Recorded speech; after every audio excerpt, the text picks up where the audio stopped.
NCAA College Football Bowls 1979 is a feature presentation of the nation's leading independent, the Mizlou Television Network.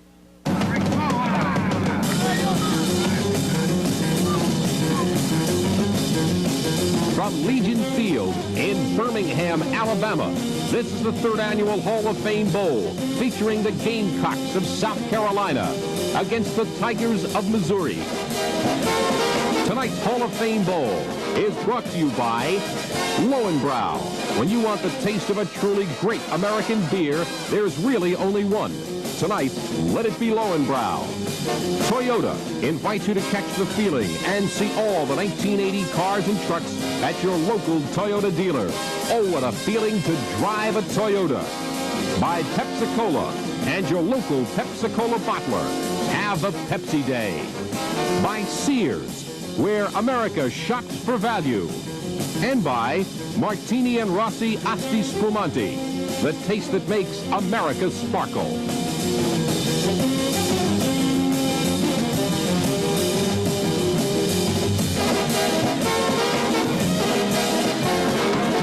Welcome to the third annual Hall of Fame Bowl, everybody. I'm Howard David. In just a little bit, we'll be meeting up with my colleagues Ray Scott and Don Perkins as we get ready for South Carolina and Missouri. 65,000 fans will be here tonight at Legion Field. More than half of those made the trip from Columbia, South Carolina to root on the Gamecocks. But if you think that gives South Carolina an advantage, you may be mistaken, because Missouri has felt pressure before. They gave Big 8 powers Oklahoma and Nebraska all they could handle during the season, and it should be an exciting matchup. We'll return to match up these two ball clubs right after we pause for this message. There's no such thing as an average citizen. Each one is different. Each one you can trust. There's no such thing as an average citizen. For Citizen Watch, innovation's a must. Two faces to keep time in two places. The Digi-Ana Alarm, a multifunction watch from Citizen, designers of the first quartz movement to break the 1 millimeter barrier. There's no such thing as an average citizen.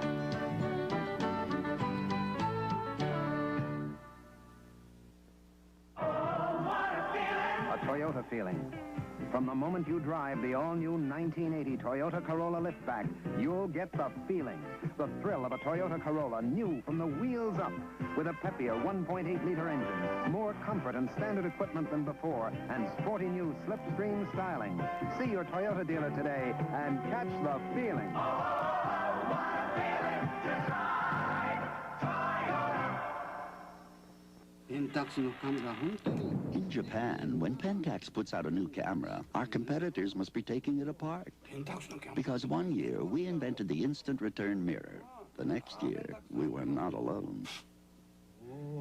Then we introduced through the lens metering. Soon others had it too. This year, we're introducing the MV. It's even lighter and simpler than the Pentax ME. Go to it, gang. A big green football team, an endless yellow sea, a cherry pie, an orange sky, the bluest eyes you'll ever see. Yes, America's true colors come through on GE. GE TV brings you America's colors vivid and lifelike, and our special VIR2 circuit adjusts the color automatically. Yes, America's true colors come through on GE.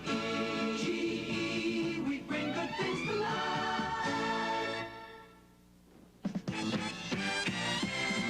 The Big Play will highlight tonight's third Hall of Fame classic. Head coach Jim Carlin guided South Carolina to an 8-3 record, the most wins ever in Gamecock collegiate history. Carolina's chief offensive weapon is junior tailback George Rogers, who rushed for 1,548 yards this season, including 9 straight 100-yard games.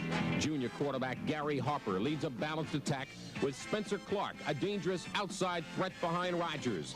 Another junior, George Schechterly, an all-South team right tackle, is as good as they come. Defensively, Carolina is led by senior defensive tackle Steve Burnish, another all-South team member, and linebacker Scott Wade. Wade and sophomore free safety Robert Perlott are the Gamecocks' leading tacklers with 90 each. Missouri Missouri coach Warren Powers has taken the Tigers to 2 consecutive bowl games. All Big 8 safety Eric Wright is one of the nation's top defensive backs. Intercepted 4 passes, recovered 3 fumbles, and made 55 tackles this season. Linebacker Eric Berg leads the Tigers in tackles with 115. Defensive end Wendell Ray, according to Coach Powers, is the best defensive end he's ever been around. Junior running back James Wilder leads the Tigers in rushing with 645 yards despite missing 2 games with injuries. Quarterback Phil Bradley became Missouri's career leader in passing and total offense this season as he made first team all Big 8 at quarterback. South Carolina, Missouri, a toss-up.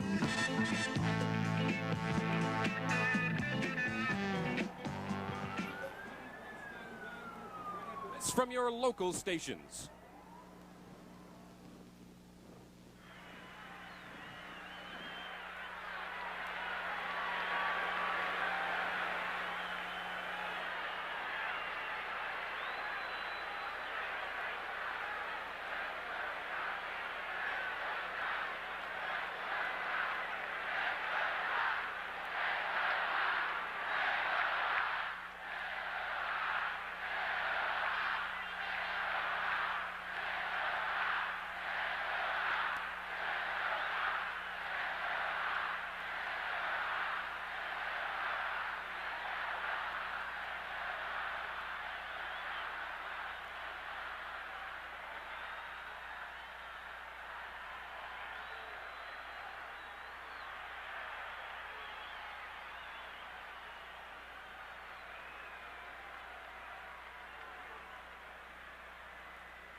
A festive holiday atmosphere here in Birmingham, Alabama, and no place is it more evident, that festive aspect, than right here at Legion Field.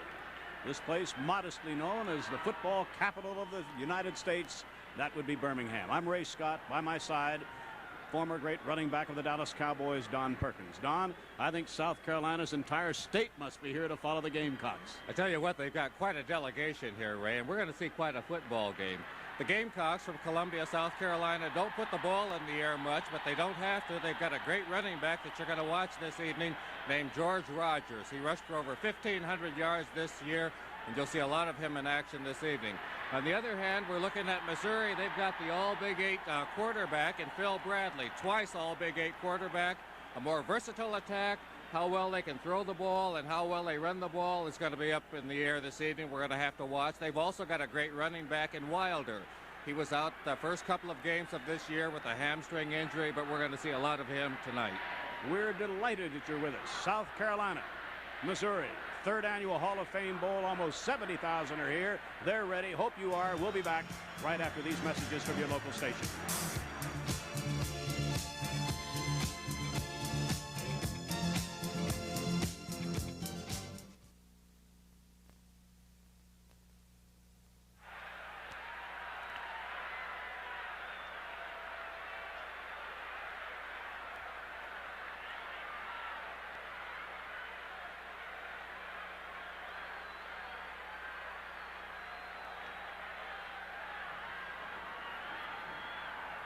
Get him tight. Real tight.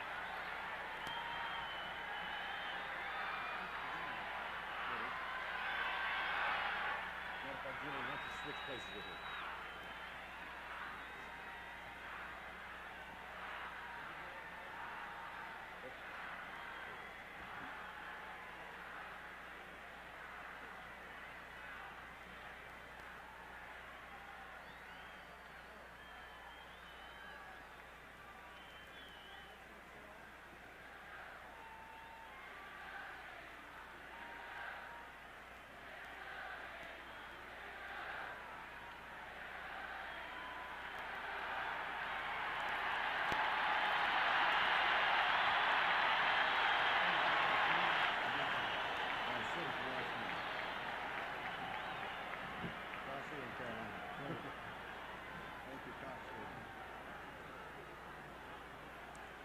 This is Ed Bell from the Citizens Watch Company, representing Citizens, the official watch of the Ms. Lou Television Network and the Hall of Fame Bowl. Ed Bell to make a presentation of this fine Citizens Watch to a good friend of ours. Thank you, Howard. Julian, on behalf of Citizen Watch Company, I'm proud to present you with the official Hall of Fame Bowl watch. We hope that you and the players enjoy these watches for many years to come. Julian, congratulations. Sports Information Director of Carolina, and the reason is the outstanding work you do. Congratulations. Thank you so much, Howard. I appreciate it. Thank you, too, Ed. Okay, let's go to Ray Scott. Okay, thank you very much, gentlemen. Thank you, Howard. The three deep men for South Carolina. The Gamecocks won the toss. Horace Smith is in the middle, number 44. On his right, number 48 is Prickett. Reeves is on the left. This is Percy Reeves at the 4. 15, 20, 25, 30. And I hope that you're watching this game in color. We have a beautiful contrast of colors tonight. South Carolina, the Gamecocks, in their dark maroon. I'm a little bit colorblind, but in their dark maroon, starting at quarterback, number 10, Gary Harper. They're operating out of an I. This is George Rogers. 5, 6 yards. And on the first play from scrimmage, Don Perkins, I can see what the Gamecock followers have to be so proud of in the running of George Rogers. And I see now they're trying to catch Missouri off balance. They're going without a huddle. They have a preset series of plays, 2nd down and 4, as Rogers picked up 6. The man in motion is their leading receiver, McKinney. Here goes Rogers. First down. I tell you what, Ray, he's really something to watch. 6'2", 220 pounds. The program listed him earlier in the year as being 6'2", 210, but he's put on about 10. These are the men who open things up front. Notice he ran twice behind Schechterly. He's listed as their leading offensive lineman, the right tackle. First down, South Carolina at the Gamecock 46. Here goes Rogers again, and oh, he took a hit near the line of scrimmage. The other running back for South Carolina, number 34, Steve Dorsey, is running from the fullback spot in that I formation. The wide receiver to the left is Zion McKinney. That play gained a yard. It's 2nd down 8. McKinney again is the man in motion. Here goes Rogers. Missouri closing that hole in a hurry, and we did not know, nor did we try to find out, what the game plan would be for Jim Carlin or Warren Powers. They're the wide receivers, the tight end. They're in fact going with a double tight end. Willie Scott on the one side, Cornette on the other side. It's 3rd and 7. Complete. McKinney. First down. 42-yard line of Missouri. I think that was interesting, Ray, because the Gamecocks from South Carolina are a running ball club, but the quarterback Harper there showed that he can complete them. He's a 48% pass completion, and you're looking at McKinney there who caught that one. McKinney is lined up to the wide side this time, number 41. First down, South Carolina, 42-yard line of Missouri. Here goes Rogers for 2, no more. And hopefully we'll have an opportunity here to set this Missouri defense for you. But I had no idea that they had this many plays ready in a sequence. Well, let's give a little plug to Lester Dickey from Missouri. He made the stop on George Rogers on that last one. Rogers went out with a torn jersey.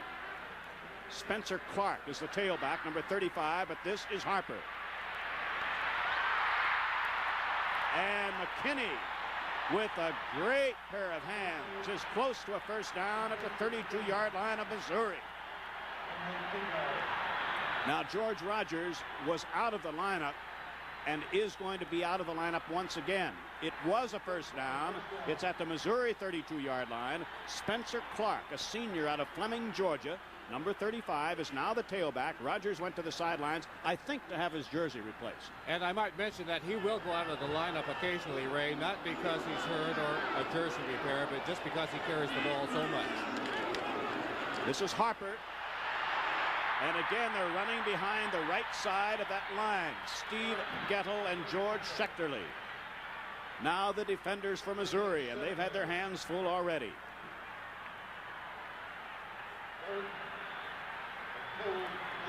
That first down run by the tailback Clark picked up 7, 2nd and 3. Missouri 25. South Carolina has yet to huddle. Missouri did a good job of stringing that out, but Clark is still close to a first down. And Missouri is making a defensive substitution, perhaps to try and do something here to counteract. And Rogers is coming back in, and Clark is leaving a tailback. Linebackers Dickey and Bird. Might mention the Tigers from Missouri are in a 52 defense. They've got a 5-man front. 3rd and about a foot for a first down.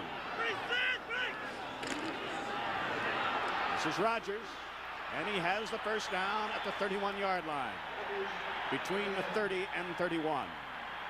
Going to be talking a lot about Rogers here this evening, and one thing we want to mention, he's not only a big, strong runner, but he's got 4-5 speed. Here's the Missouri secondary. They'll get their action. Poe, Potter, Wright, and Winters.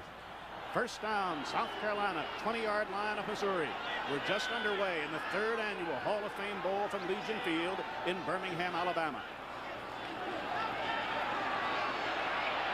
To the end zone, McKinney, touchdown.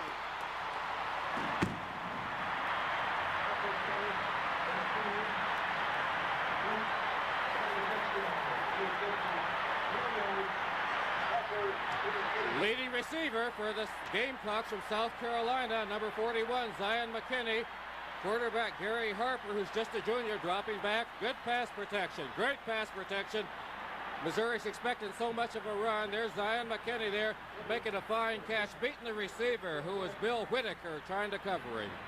Now it'll be Eddie Leopard trying for the conversion for South Carolina.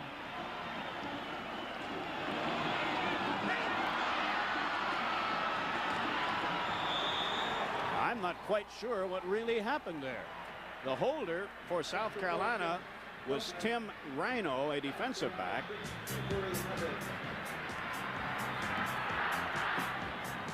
From Birmingham, Alabama, the 3rd annual Hall of Fame Bowl, and we'll be right back.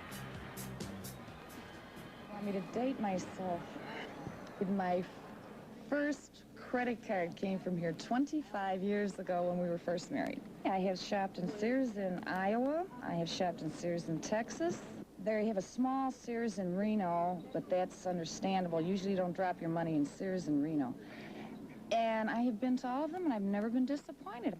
Come to Sears, where America shops for value. Here's to good friends. A toast. Here's to a vanishing breed.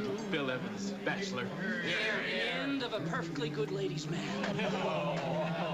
To Bill Evans, a free man. 13 more hours. When you want the taste of a truly great American beer, tonight, let it be Lowenbrau.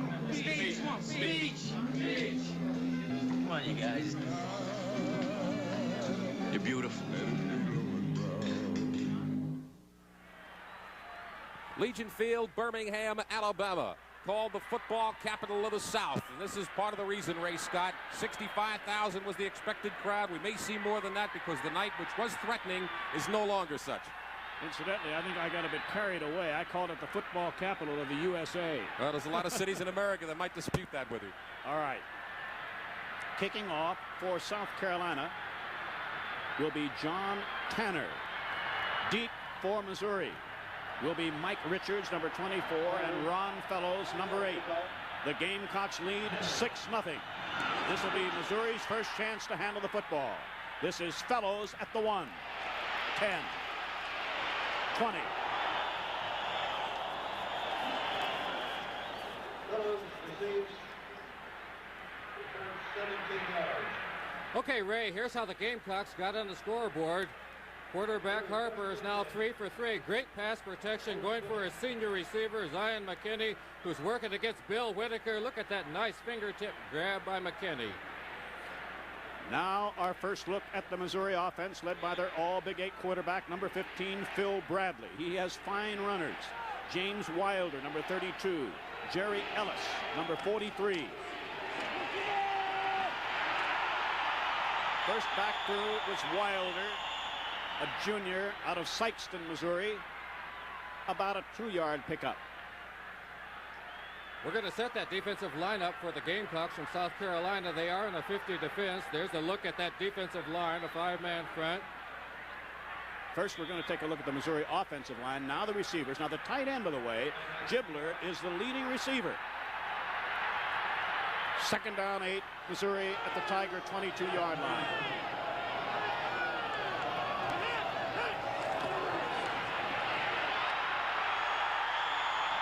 Oh, this Gamecock defense has been so... It's almost like they caught fire as a result of what the offense did, Don. You know, Ray, they've been giving up about 150 yards a game on rushing, but they're starting out here against the Tigers like they're going to give up nothing. Now, and there's that defensive lineup for the South Carolina Gamecocks. 5-man front. Linebackers, Baxley and Wade, and the secondary. Third down, 7. Bradley. Penalty flag is down. Bradley still looking. Now he has enough yardage for a first down, but a penalty flag is down about 3 yards beyond the line of scrimmage on the far side. And incidentally, I should have made mention of the fact Legion Field is played on the game is played here on an artificial turf. That, I believe, is a penalty marker. Offside, South Carolina. So Missouri will have racked up a first down as Phil Bradley could find no wide receiver, and he got enough yardage for a first down at the Missouri 31-yard line. Pass protection was actually pretty good that time, too, for Bradley. Offsides against South Carolina. Now, the Tigers have been alternating either at wide receiver between Newman and Fellows or between Wagner and Blair. Now, they're going to go with 2 wide receivers left this time. 82 is Blair, who just came in, and inside him is Newman. First down, Missouri, trailing 6-0. First quarter, Bradley looking, and it's a completion, and it's very close to another first down. That was Ken Blair, who during the regular season, it is a first down. During the regular season, Blair grabbed off 14 passes, but I note, Don Perkins, that Bradley had a host of receivers. Gibler caught 23, Ellis 23, Newman 21, Wilder 20. So he has a lot of receivers to go to. Back-to-back first downs by the Tigers, trailing 6-0. Trailing the play was Wilder, but he gave off to Jerry Ellis, his senior running back from Columbia, Missouri. Gain on the play, about 2 yards. Second down, 8 Missouri at the Tiger 44. Less than 9 minutes to play in the first quarter before a truly enthusiastic crowd here at Birmingham's Legion Field. Again, Newman and Blair are wide to the right. The leading receiver in yardage, Gibler, the tight end, is on the left side. Bill Bradley.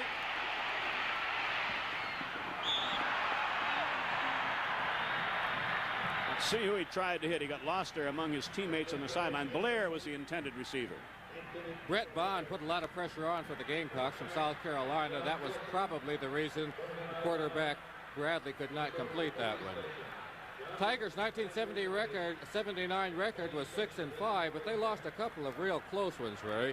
They lost to Nebraska 23-20 when they went for the win as opposed to tying, and they lost a 2-point game to Oklahoma. A key third down and 8 for Missouri at the Tiger 44. Pressure. And Bradley is dropped all the way back at the Tiger 29-yard line for a 13-yard loss by a truly aggressive defense.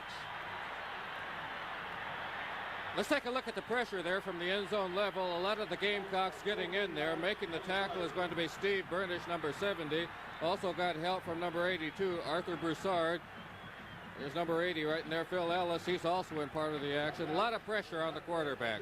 44 is Horace Smith. Andy Hastings is just in front of him.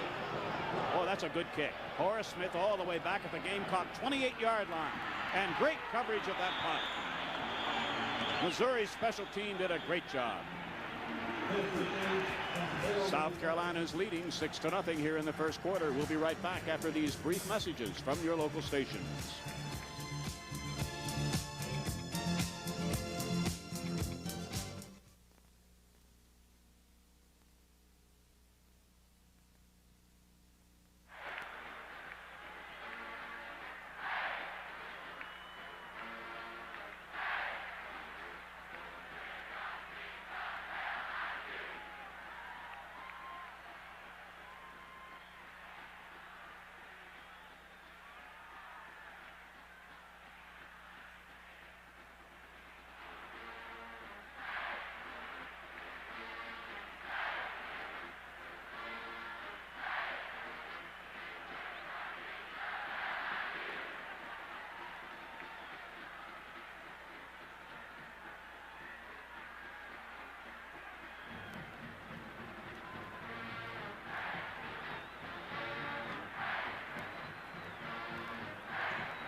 Gamecocks ready to go, their own 27-yard line. This is George Rogers.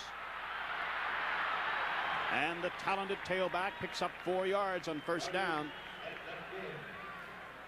Incidentally, officials for tonight's game, the referee is Jim Garvey, the umpire Ronald Abdow, the linesman John Canese, the line judge Philip L'Hospitalier, I hope I pronounced that correctly. John Tierney's the field judge, the back judge is John Joyce, and the electric clock operator is Dick Burleson. Second down, about 6. Here goes Rogers again. Oh, in addition to good speed, Don, he seems to have great power. Got great acceleration too, Ray. He just explodes off of that line of scrimmage or out of the starting blocks. I don't know if the Gamecocks have figured out something weak on the left side of that Missouri line, or they're just a right-handed running ball club, but they're consistently going to their right or Missouri's left. Good look at George Rogers there. A busy man all year with over 1,500 yards. He'll be a busy man tonight too. I am told they like to run behind George Schechterle, number 77, the Berwick, Pennsylvania junior, the right tackle. They consider him their most dominant offensive lineman. Now that's McKinney in motion on 3rd and 1. And I think the Gamecocks picked up a first down. Now that time they went with their 1 and 2 tailbacks, Rogers 38 and Spencer Clark, number 35. They took out the fullback prior to that snap. Let's see if we're going to have a measurement here. And we're looking at the Missouri sidelines there. They're trying to figure out what they can do to stop Rogers and to stop the South Carolina Gamecocks. First down, as you saw indicated there on the screen, by South Carolina. The ball is between the 37 and 38-yard line of South Carolina. Lining up wide to the right will be junior Tim Gillespie.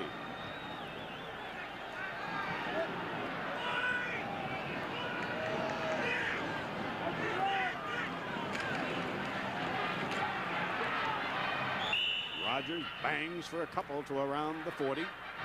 Less than 6 minutes to play, first quarter. Just joined us. South Carolina took the opening kickoff, went without a huddle, and marched all the way to a touchdown, with the payoff being a pass from quarterback Gary Harper to his leading receiver during the regular season, Zion McKinney, who made a fine catch deep in the end zone. Rogers picked up 3, second down 7, South Carolina at the Gamecock 40.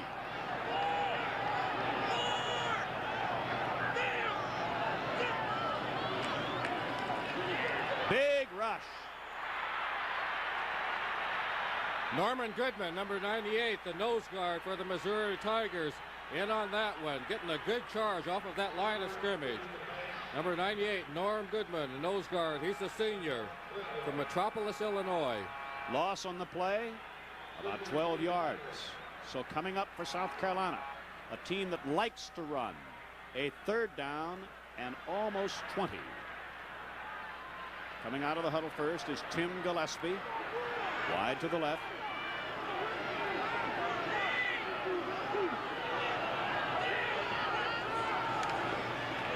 The fake was to Rogers. The ball was almost picked off as Eric Berg, their senior linebacker, made a deep drop that time. Let's take a look at linebacker Eric Berg's action on this. He recognizes that it's going to be a pass. Lester Dickey, number 34, is at the top of your screen. Berg is the one that's going to deflect it, though, making a good drop, watching the passer all the way, and tips it away from the intended receiver. Feltz is to punt. Number 7 is Newman. Number 30 is Bill Whitaker. Not too high. Good coverage, however, by South Carolina. But this will be good field position for the Missouri Tigers at their own 43-yard line, trailing South Carolina by 6-0. 4:30 left to play first quarter. So with a timeout on the field, let's pause briefly for these messages from our participating advertisers.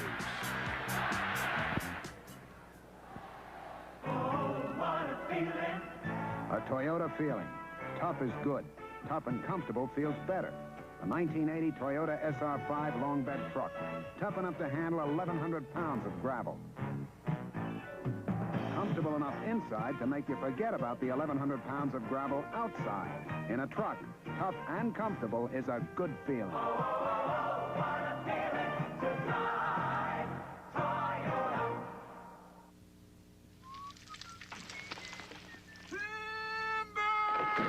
Some mornings there's just no time for a regular breakfast. That's why there's Carnation Instant Breakfast. Just open a packet, add milk, and give it a whirl. You'll get all the nutrition of this bacon and egg meal and still get away on time. In a hurry? Don't worry. With Carnation Instant Breakfast, you can always have a good breakfast. The fine tailback. And there we look at the Missouri Tiger. We'll see his counterpart before this telecast is over. Right now, first down, Missouri. Missouri 43-yard line. Wilder. Quick hitter. Picks up about 4 to bring up a second down 6. George Rogers has carried 10 times for 36 yards. This is the tailback from South Carolina who during this regular season was second only to Southern California's Charles White. 1,582 yards for Rogers. But right now, over 70,000 people are watching the Missouri Tigers. Trailing South Carolina 6-0. Late first quarter. 2nd and 6 Missouri. Missouri 47-yard line. Phil Bradley. This is Ellis. Penalty flag down. But a penalty flag is down at the Missouri 45-yard line.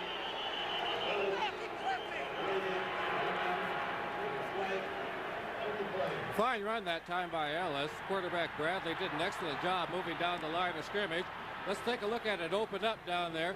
You're going to see right there, he pulls that number 81 in, the defensive end. Brett Bond went inside. He made the pitch back to Ellis, and Ellis sweeps wide. Good blocking there. Number 64 is Jones, doing a good job for him. Ellis doing a good job of using the stiff arm and getting down that sidelines. However, there is a flag out there on the field. 15-yard penalty against Missouri for clipping. So instead of it being a big gainer deep into South Carolina territory, the flanker David Newman is called for a clip, and it's second and about 22 at the Missouri 31-yard line. 3:48 left to play, first quarter. South Carolina leads by 6-0. Big hole for Wilder. It's closed in a hurry by the Gamecocks' Steve Burnish, their senior tackle from White Bear Lake, Minnesota. Looked kind of big from up here, Ray, for a minute. Wilder didn't think so down there. Wilder got off to a slow start this year, had a hamstring injury, missed the first couple of games, then came on to do very well. Sophomore Terry Hill was in for a moment at the one running back spot, but Ellis is back in now. It is 3rd and 16. Phil Bradley, the all-Big 8 quarterback, gets a good block right there and a good gain out to around the 45-yard line. Phil Bradley during the regular season was a very good runner for Warren Power's Missouri Tigers because in addition to his passing exploits, he ran for almost 600 yards. Let's take a look at quarterback Bradley. Twice all Big 8 quarterback. He's intending to throw right now. He decides nobody's going to get open. A lot of good movement there by a guy that's primarily a thrower but shows that he's an excellent runner. Using his blocker Ellis there, very good, and getting out of bounds. The punter is Jeff Brockhouse. Not too high. Fair catch. South Carolina at the Carolina 22-yard line as the fair catch is called for by Horace Smith. Well, I admit I was caught by surprise, Don Perkins, at that first drive by South Carolina. I thought they might run 2 or 3 plays without a huddle, but I never expected they had that much arranged. Whatever they had planned in the way of the sequence, but it certainly paid off for what has been the game's only touchdown. They're taking this game seriously. Harper, and this is the second tailback, Spencer Clark, and a penalty flag is down at the line of scrimmage.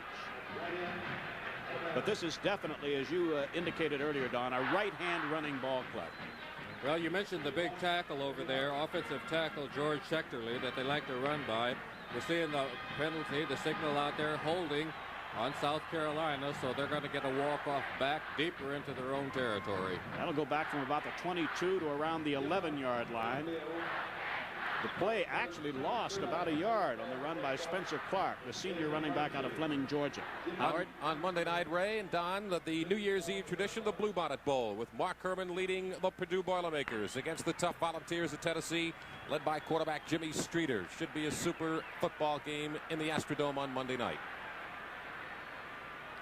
South Carolina now back at the Gamecock 11-yard line, where it is 1st and 21 for a first down.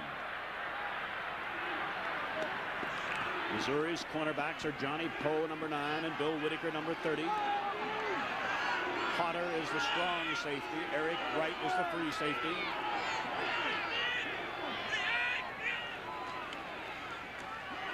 There's a misdirection play, running away from the man in motion and going out of bounds at the 22-yard line. Very close to picking up the yardage lost on the holding penalty was Spencer Clark. Did a good job, Spencer Clark, running for 500 yards this year. You're going to see him in that misdirection play, as Ray called it. Catches the Missouri Tigers a little bit off guard, dips inside there, uses his blockers well, makes good yardage before Eric Wright takes him out of bounds right there. Took him down kind of crudely, too. The gain, 11 yards. 2nd down, 10 at the South Carolina 22-yard line. We're in the final 3 minutes of the first quarter. McKinney, the leading receiver of the Gamecocks, is wide to the left. Here goes the tailback, Clark. And even though it's the short side of the field, they keep running to that right side. You know, a lot of times, Ray, that's a real good move. Into the short side of the field, the defensive team has a tendency to think that you're going to use the wide side of the field and relax on that weak side. That play picked up 3 yards. 3rd down, 7. South Carolina going with double tight ends. Number 46, Ben Cornett. Number 47, Willie Scott. Now their flanker, Tim Gillespie, comes out to the wide side of the field.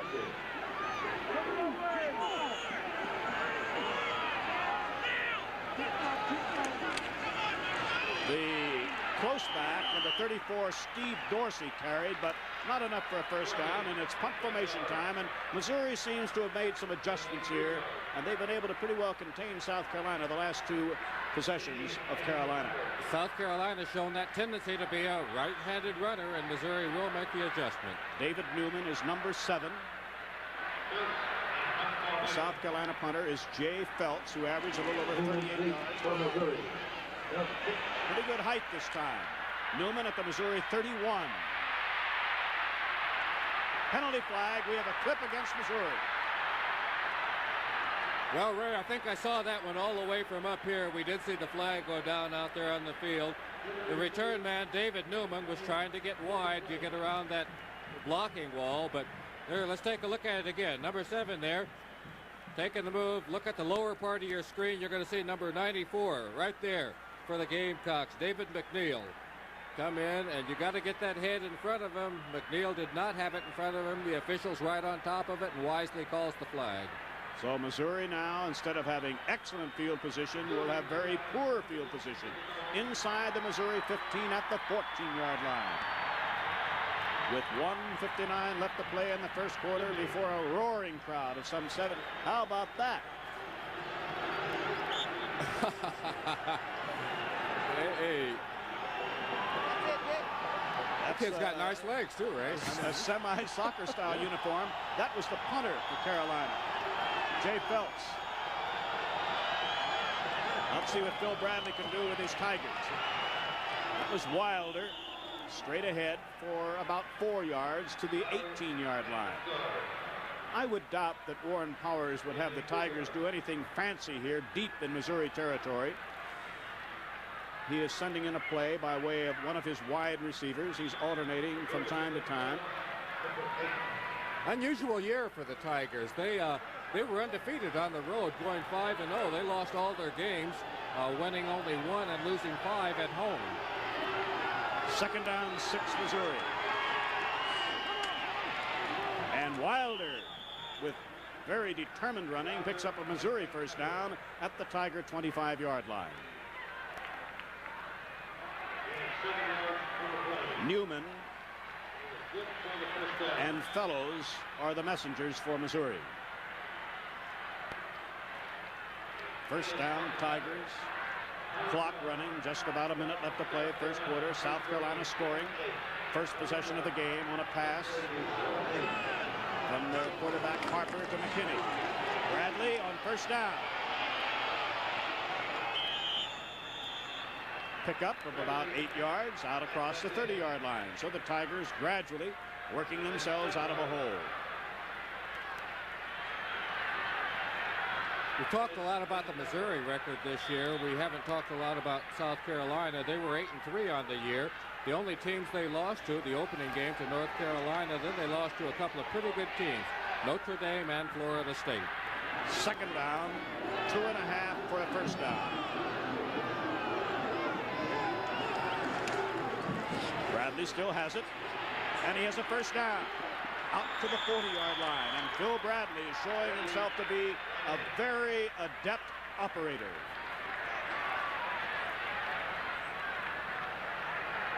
Let's take a look at it again here. Scott Wade, number 53, also is Ed Baxley, number 50, working down the line.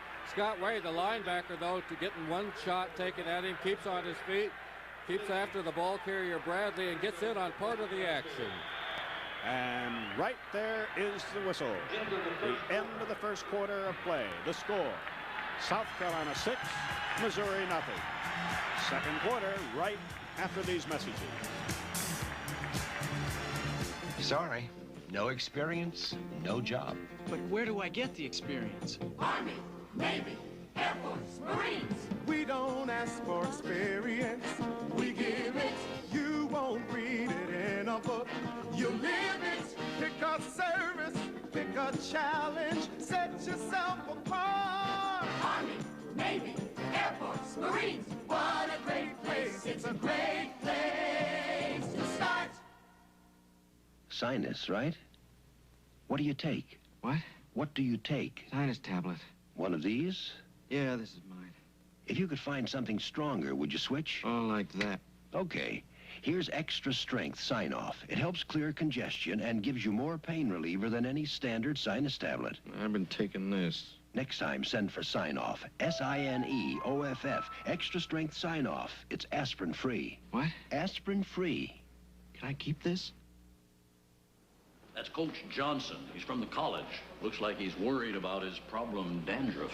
I wish he'd ask me. Mr. Owens, I need a shampoo. Ever tried Tegrin? Can it really work on my itching and flaking? Well, in a national survey, 3 out of 4 dermatologists judged Tegrin's medication effective in fighting even problem dandruff. I'll give it a tryout. Hey, how's that dandruff problem? Tegrin's a winner, Mr. Owens. Prove it to yourself. Tegrin works. Legion Field is the scene here in Birmingham, Alabama. Second quarter about to start. South Carolina leads 6-0. Missouri has the ball. The Tigers have worked themselves from their own 14 out to their own 41-yard line. 1st and 10, Missouri. Phil Bradley operating at quarterback. The split backs are Ellis and Wilder. This is Wilder, and a good gain on first down of about 4 yards.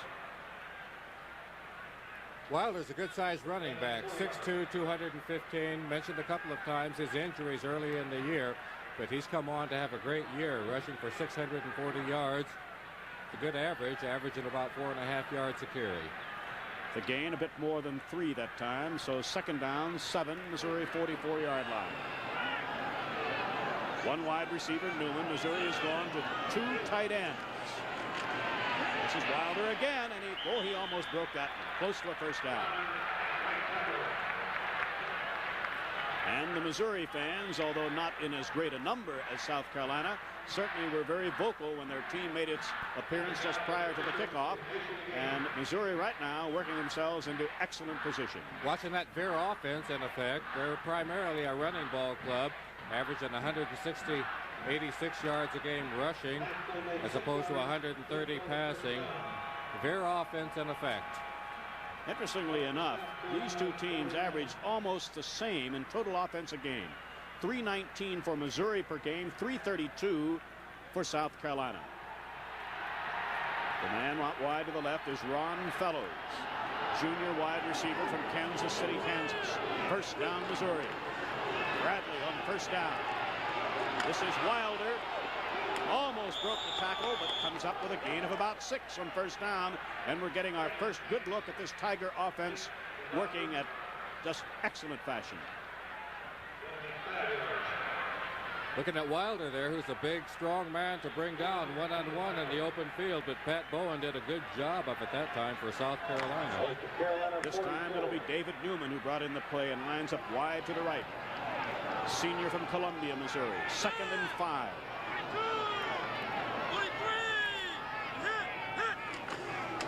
Big hole for Ellis and a Missouri first down at South Carolina's 36-yard line. Jerry Ellis. No misdirection on this one, just a straight handoff. Let the back run to the hole, but look at it open up there. And Ellis doing a good job of lowering that shoulder, picking up 7 yards. First down, Missouri, South Carolina 36-yard line.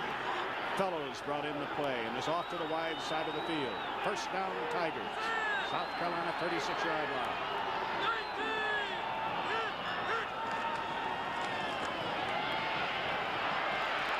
This speedy running back is Terry Hill, a sophomore from East St. Louis, Illinois, and he's close to another first down for the Missouri Tigers, who are really on the move. This drive started back at the Missouri 14-yard line when a punt return, a fine punt return, was nullified on a clipping penalty.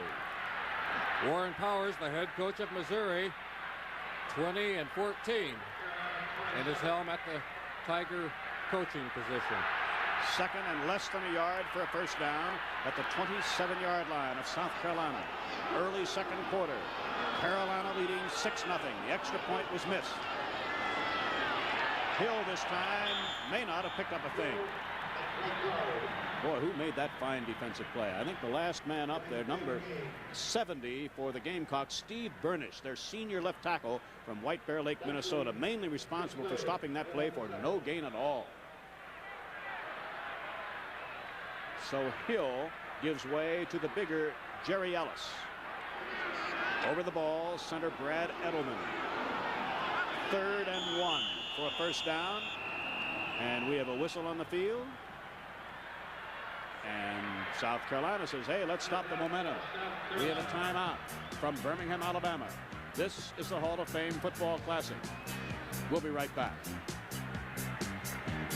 It's the time of year for sharing all the joys that life can bring, making every Pepsi moment count and keep them happening. Come on, come on, come on and have a Pepsi day. Come on, come on, come on and taste the Pepsi way. Have a Pepsi holiday. A Toyota feeling, economy, and a feeling for comfort. Introducing the Corolla Tercel, the new Toyota with front-wheel drive, a car that fits a budget because it's America's lowest-priced front-wheel drive, a car that fits these weightlifters because it has lots of elbow and hip room, and no front-wheel drive has more front seat leg room. The Corolla Tercel.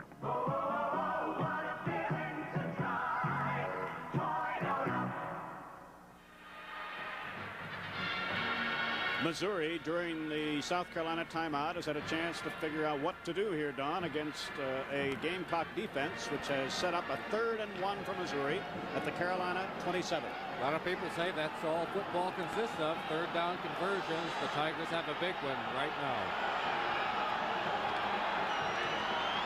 Wilder may not have made it. That was Wilder's 9th carry. He had gained 34 yards on his first 8. The way that ball is marked now, there was no gain again. A lot of pursuit down the line for South Carolina that time. I think primarily making the stop was number 74, Chuck Allen. 4th and still a yard to go for a first down.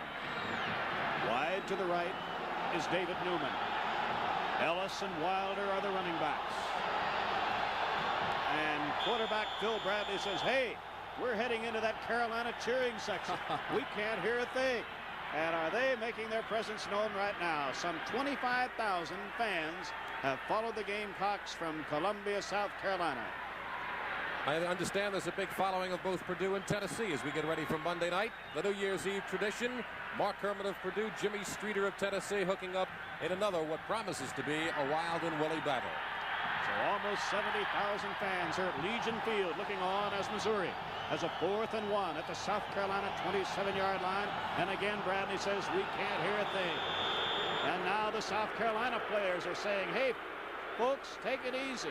Well, I understand the highway from Atlanta to Birmingham was just a caravan of people from South Carolina. Let's pause briefly for these messages from your local station.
The South Carolina fans come alive again. Missouri 4th and 1, 27-yard line of South Carolina.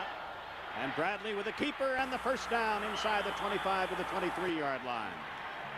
And I tell you, Don, I think that Wilder that time was covered very well. Was that the cornerback who came up to take him? Did you notice, Don? Well, the defensive tackle, Steen British, had a shot at him, but he went right over him. The quarterback was up, but Wilder was in flight, whether Bradley was in flight at that time. All right, first down, Missouri, 23-yard line of South Carolina. This time, Wilder, for an instant, appeared to have a hole, but it was closed in a hurry by South Carolina linebacker Ed Baxley, a junior out of St. Petersburg, Florida. A lot of movement by that South Carolina defensive linebacker spot. Number 74 moving in your screen there. It's Chuck Allen. A lot of pursuit, a lot of Gamecocks in the area. Practically no gain. Second down 10, still at the South Carolina 23-yard line. 9:55 to play in the first half. South Carolina leading 6-0 as Bradley drops back to pass. Over the middle, wide open. Down inside the 10-yard line, down to around the 8-yard line. Number 83 is his leading receiver during the season, Andy Gibler, a freshman from Grandview, Missouri. Gibler caught 23 for 316 yards this year on a ball club that didn't throw an awful lot. Quarterback Bradley there dropping back, and Gibler is wide open. The big tight end right there moving across the field, across your screen. Pat Bowen, number 25, brought his feet out from him. First and goal to go. Tigers at the 8-yard line of South Carolina. Wilder bangs to the 6. Defensive charge that time led by Scott Wade for one. One of the linebackers, I believe, was in on that play. 2-yard pickup, second and goal, Missouri. 6-yard line of South Carolina.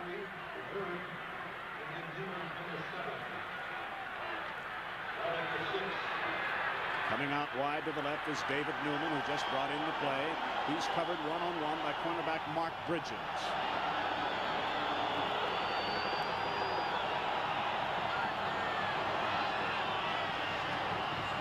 Wilder. A really aggressive defensive play made by Brett Bond, a senior from Ironton, Ohio. Bond did a good job on it. Just look at him close to hold. It looks like Wilder's going to be able to go in almost standing up. And right there, the linebacker, 53, Scott Wade, doing his job, filling the hole. So Wade, with late help then from Bond, sets up a 3rd and goal at the South Carolina 4-yard line.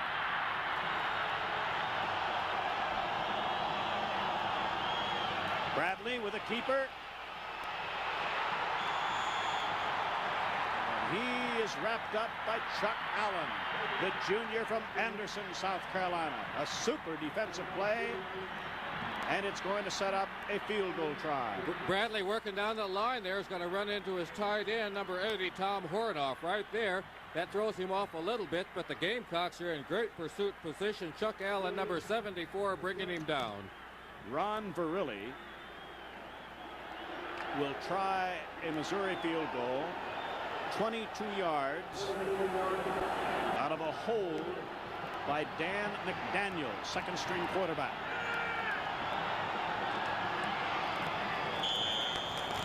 Verrilli is on target. Missouri is on the board. 7:15 to play in the first half. 6-3 South Carolina. More football action after these brief messages. We'll be right back. Come with me down the great rivers of my beautiful Alabama, down the Tennessee and the Tom Bigby and the Black Warrior. 1/12 of all the water that flows into the ocean.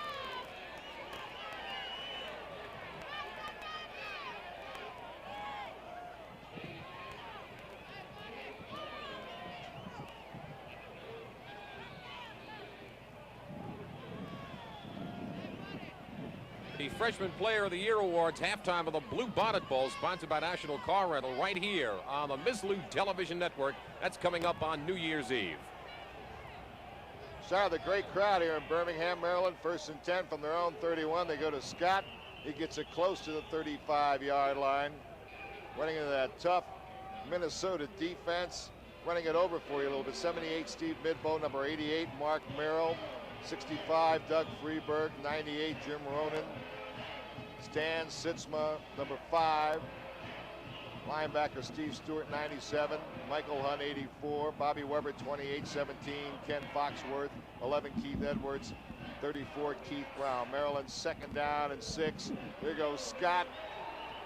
Foxworth hit him first, and he got only to the 35-yard line. It's going to bring up 3rd down and about 6 yards to go for the Terrapins of the University of Maryland. Don? Good gang tackling that time by the Gophers. They pursued down the line of scrimmage real well to shut off Scott as he was trying to go wide. It's going to force a passing situation now from the Terrapins. Minnesota has really done a super job on Scott, Don, and Jim, 10 carries for only 34 yards. Maryland needs the 41-yard line for a 1st down. They're just shy of the 36. On 3rd down, Larry Dick looking. Firing, he's got Severs. 40, 30, Severs to the 8-yard line. Eric Severs, the giant tight end for Maryland, broke free.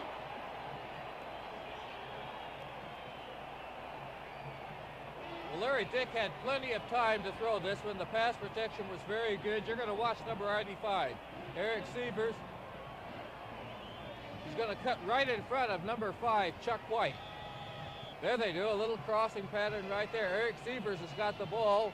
White was also in good position. That big tight end from Arlington, Virginia can really run. Keith Brown, number 34, finally brings him down for the Gophers. Saved a touchdown. Maryland now 1st and goal to go from the 8-yard line. The most electrifying play of the game so far. Student body left for Scott.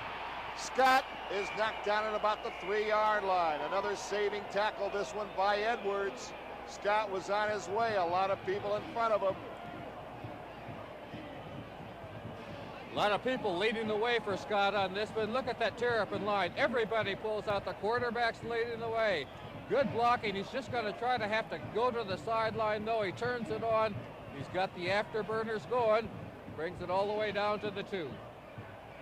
2nd down, goal to go for Maryland. Back to the live action from the 2-yard line of Minnesota.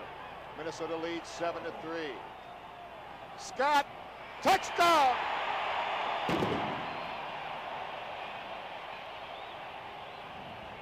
And for the first time this evening, Maryland has taken the lead.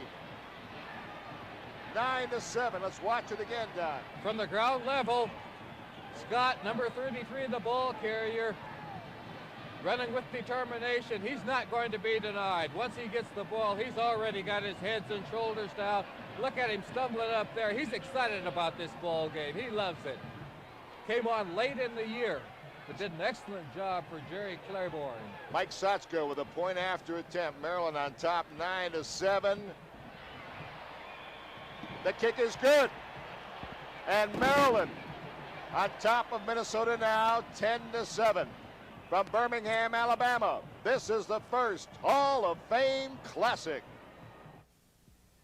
We're here in the desert to prove that windows coated with Scotch Tint Sun Control film from the 3M company dramatically reduce the sun's heat. This ice will show the difference it can make. 3M Scotch Tint film can really reduce the heat inside a building, keeping people more comfortable and air conditioning costs lower. In fact, it actually stops up to 75% of the sun's energy, and that can be a very comfortable difference. The 3M company.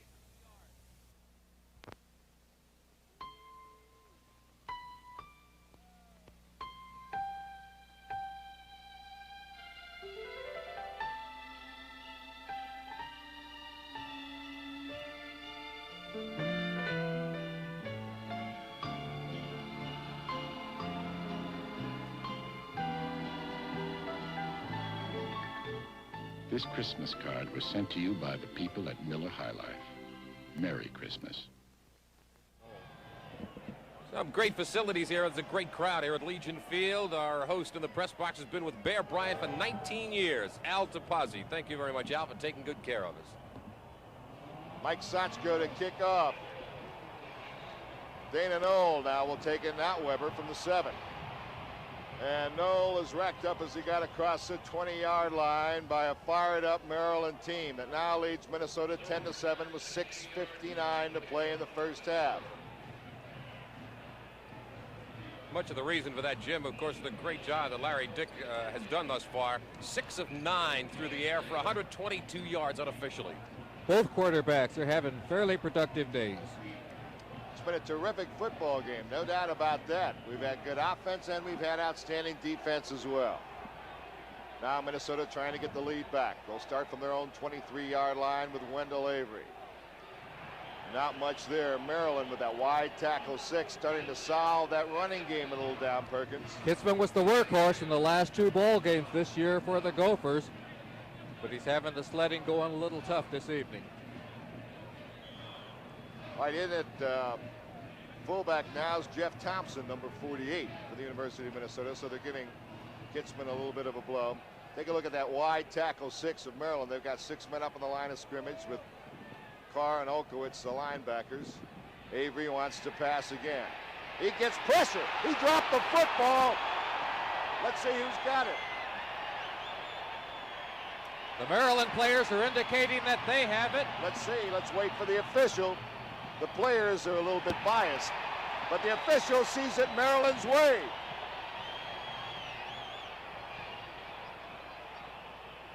We've got, at this point, you have 22 officials on the field waving in different directions.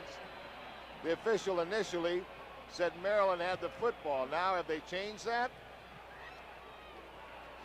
They have not. It is Maryland's football. Maryland has recovered a key fumble for the 2nd time here in the first half. They'll have it 1st and 10 at the 14-yard line of Minnesota. And the Maryland side of the field is understandably excited. Jerry Claiborne, right in the middle of your screen there with the headset on, getting some instructions from his scouts upstairs. Howard David.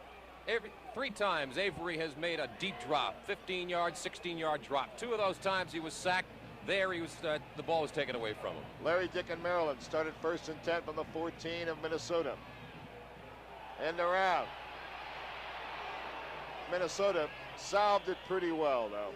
Stopped at the 10-yard line to pick up a 4 on the play. Went to Richards on the end around. Take a look at the Minnesota defense now. Here's the Maryland offense. Minnesota really has to hold tough here. They're down 10-7. Maryland's got the momentum, as they say. Ball nose right about the 10-yard line. 2nd down and about 6 yards to go. They need the 4-yard line. Here comes Minnesota. Were they drawn off? Were they drawn off? We'll wait for the officials. Yes, motion against Maryland. Glenn Nick, number 68, moved on that Maryland line. And that penalty will hurt the Terrapins.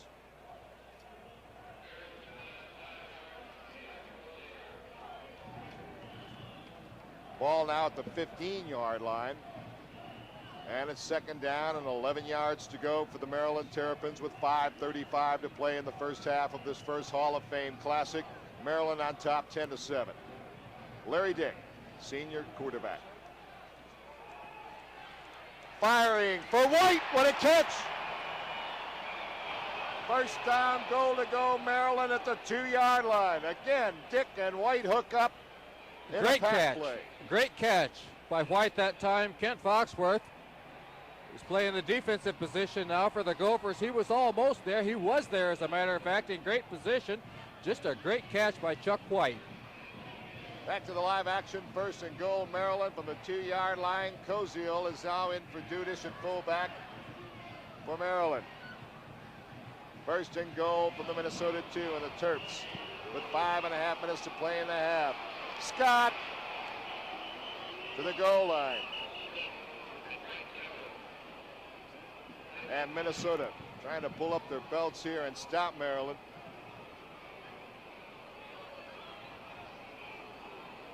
They'll mark it at the 1-yard line. So they only got one in the play. Second and goal from the 1. A yard away is Maryland.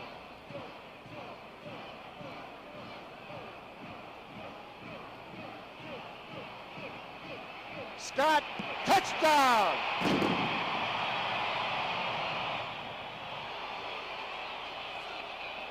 George Scott, his second touchdown of the game. And Maryland has taken a 16-7 lead, and Mr. Scott isn't too happy, is he? Good blocking on the right side of that Maryland Terrapin line. Mike Yates, the guard. Larry Stewart, the tackle. Doing a good job blowing the Gophers off of the line of scrimmage. Maryland trying to make it 17-7 with Mike Sachko. Low snap. Handled and booted through. And Maryland has taken a 17-7 lead here with 4:53 to play in the first half at Legion Field, Birmingham, Alabama. Football crazy Birmingham, Alabama in the first Hall of Fame game. Don Perkins, Maryland really cashed in on the break. What was that Walt Garrison said about Minnesota having the edge in this game? We'll have to talk to Walt I knew about you were going that. to get on your ex-teammate over there. I was waiting for that. The Maryland players were watching the pregame show in the locker room, and they thought, hey, we're going to get even. Well, I'll tell you, gentlemen, let me just tell you this. There's 4:53 to play in the first half, a lot of time remaining. This is a big one. The premier track and field meet in the United States. The Millrose Games come to Mislu Television Network on Saturday, January 28th from Madison Square Garden in New York. It is, as they say, the Rose Bowl of the track and field meet, you know? All right, Sachko kicking off. Weber will handle at the 5-yard line. Bobby Weber to the near side. 20. And he's knocked down at the 23-yard line. Weber handled down there. Ralph Larry made the initial stop for Maryland, number 4. The ball will be spotted at the 23-yard line. The Minnesota Golden Gophers, they're down 17-7, but don't count them out yet. Tough ball club, 7-4 on the year. You know the story by now. They beat Michigan, shut them out. So you know they can play a little bit. And they've shown a pretty good offense in this first half. They certainly have. They're primarily a running ball club, though, but I think they're going to have to put the ball in the air. First down and 10 from the 23-yard line. Thompson, the fullback, to the 25. Now, Minnesota ran the ball at will throughout the first quarter, but all of a sudden, Maryland's wide tackle 6 has solved something. They found something there, and Minnesota has not been able to run the football. We don't have any report on an injury to Ken Kitzman, but he has not been in the lineup for the last series of downs, last several series of downs. If we get a report, we will so inform you. Jeff Thompson in there at fullback, 6'2", 217-pound sophomore from Bloomington, Minnesota. Second down, 7 yards to go. Flag on the play, coming to the near side to the 30-yard line comes Steve Bro. He's a flanker back. There was a flag on the play. We could have had some motion in the backfield for Minnesota, but we'll wait for the officials to make their decision.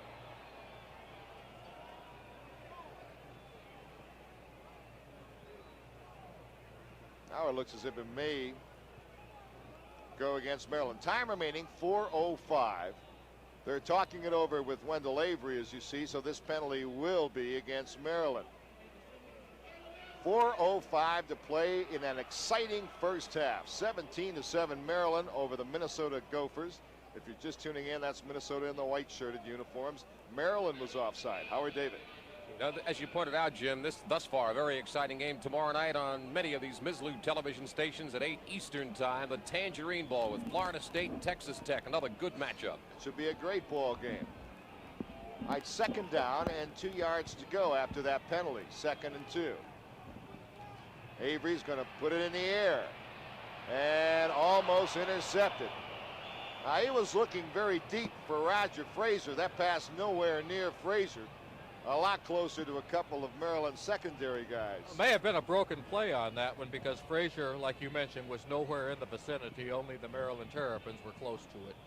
That stops the clock with 3:59 to play in the first half. Maryland over Minnesota, 17-7. Jim Carvelis, Don Perkins, Howard David. A big 3rd down play for Minnesota now. 3rd and 2 from the 31.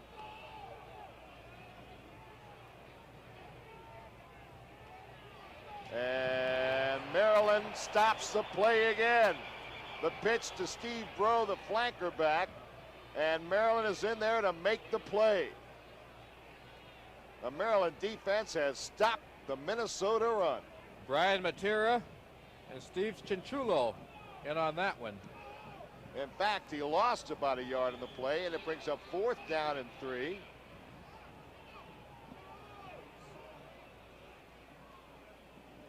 Now the punt, a bad punt again. Bounces at the 45, takes a Minnesota bounce into the Maryland territory at about the 45 or 6. And the Terrapins will have outstanding field position with 3:17 to play in the half, and they've got a 10-point lead, a 22-yard punt.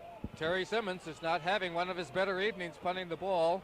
Only had about a 36-yard average coming into this game, but he's lost a little on that. Maryland trying to capitalize again. Send Chuck White to the right. Scott is in there. Dudish. Larry Dick, the quarterback, number 12. To Scott. Flag on the play. Scott stopped at the 47-yard line. Penalty in the Maryland backfield. Should be against the Terrapins. Might have the right side of the Maryland line offsides or illegal motion. The right side of the line definitely was moving, Jim. The Tangerine Bowl ought to be a great ball game tomorrow night, Don. Oh, that's going to be a good one. Florida State, Texas Tech. Looking forward to it. It's the last game that Steve Sloan will coach for at Texas Tech. Right. He moves on to Ole Miss. That'll be tomorrow night on most of these stations on the Mizlou Television Network. Of course, Steve Sloan had a fair career in the state of Alabama playing for the Bear. Not too bad. Well, I'll tell you, Jerry Claiborne, the Maryland coach, coached under Bear Bryant. A lot of good football coaches coached under Bear Bryant. Some pretty fair quarterbacks in addition to Sloan. Namath, Stabler, a couple of those forgotten folks, you know. 1st and 15 motion against Maryland. They'll put it in play now at their own 41-yard line. Time remaining, 3:12 in the first half. Larry Dick. Scott, he got to the 43-yard line. George Scott, brilliant sophomore from Inwood, New York, who has scored both of Maryland's touchdowns. He was an unknown man at Maryland because he had to play behind the sensational Steve Atkins. And when Atkins got hurt, it was Preacher Maddox's turn. He got hurt. And then Scott came on the scene late in the season. It's going to be tough to get him out of there next year. All he did in the last 3 games, 108 carries for 581 yards. Is that all? 2nd and 13. Dick rifles the ball for Richards, incomplete. Little pressure on Larry Dick, the quarterback that time. He had to throw it before Dean Richards had made his break in the defensive secondary. I'll say hello to some of our fans up in the New England area, the great city of Boston. WSBK carrying the game tonight. Hope you're enjoying the action. If you're just tuning in up there or anywhere else around the country, it's 17-7 Maryland. 2:34 to play in the first half on the Mizlou Television Network. Maryland and Minnesota, the ACC against the Big Ten. 2 outstanding conferences. 3rd down and 13 for Maryland. Dick wants to throw for the first down. And he's not going to get the first down. Pass to Scott. Flared it out to the right and trying to give George some running room, but he couldn't beat the man out there that he had to beat. So Maryland's forced into a punting situation. Minnesota has held.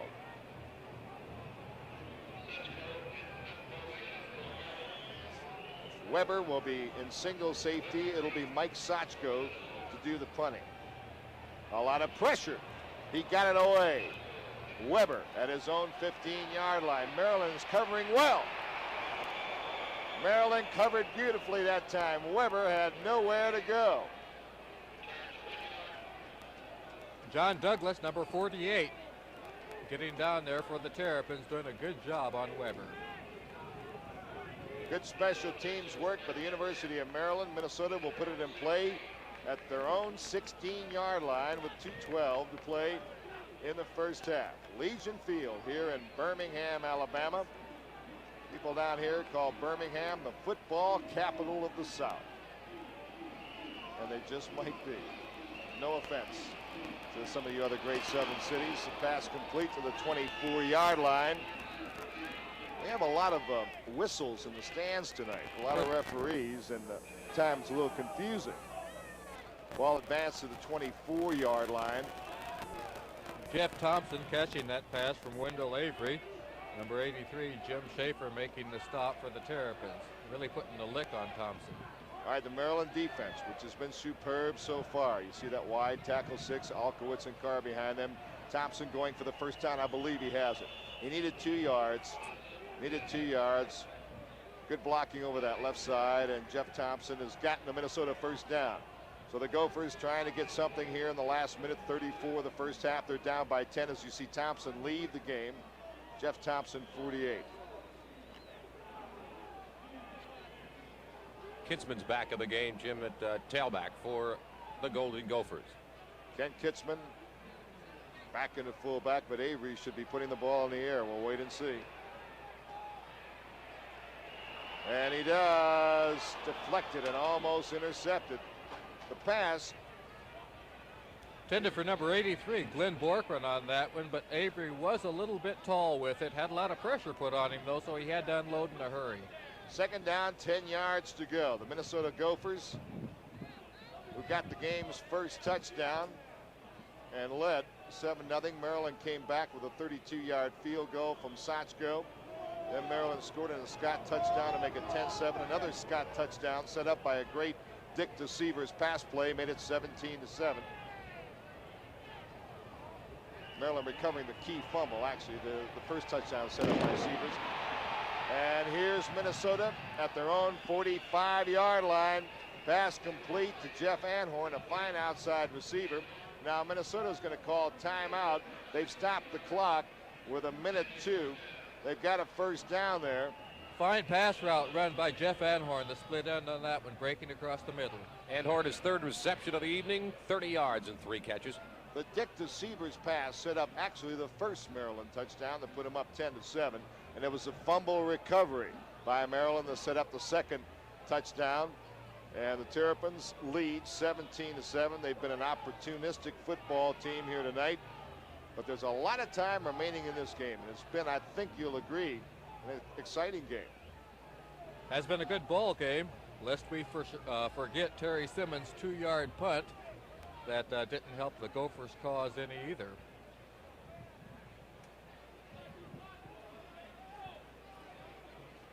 Legion Field here in Birmingham, Alabama is one of the outstanding football stadiums in the country. Now they expected 50,000 people here tonight. I'm not familiar with the field. 41st National Invitational Basketball Tournament comes to Mizzlou Television Network on March 21st in prime time from Madison Square Garden in New York. A few excited fans here at the Hall of Fame Classic at Legion Field, Birmingham, Alabama. Avery now with 1 minute to play in the half. Pressure. They get him. Maryland makes a defensive play. John Sturdivant, number 77, could not be denied that time for the Terrapins. He cracked through that offensive wall for the Gophers, brought down Avery. 52 seconds.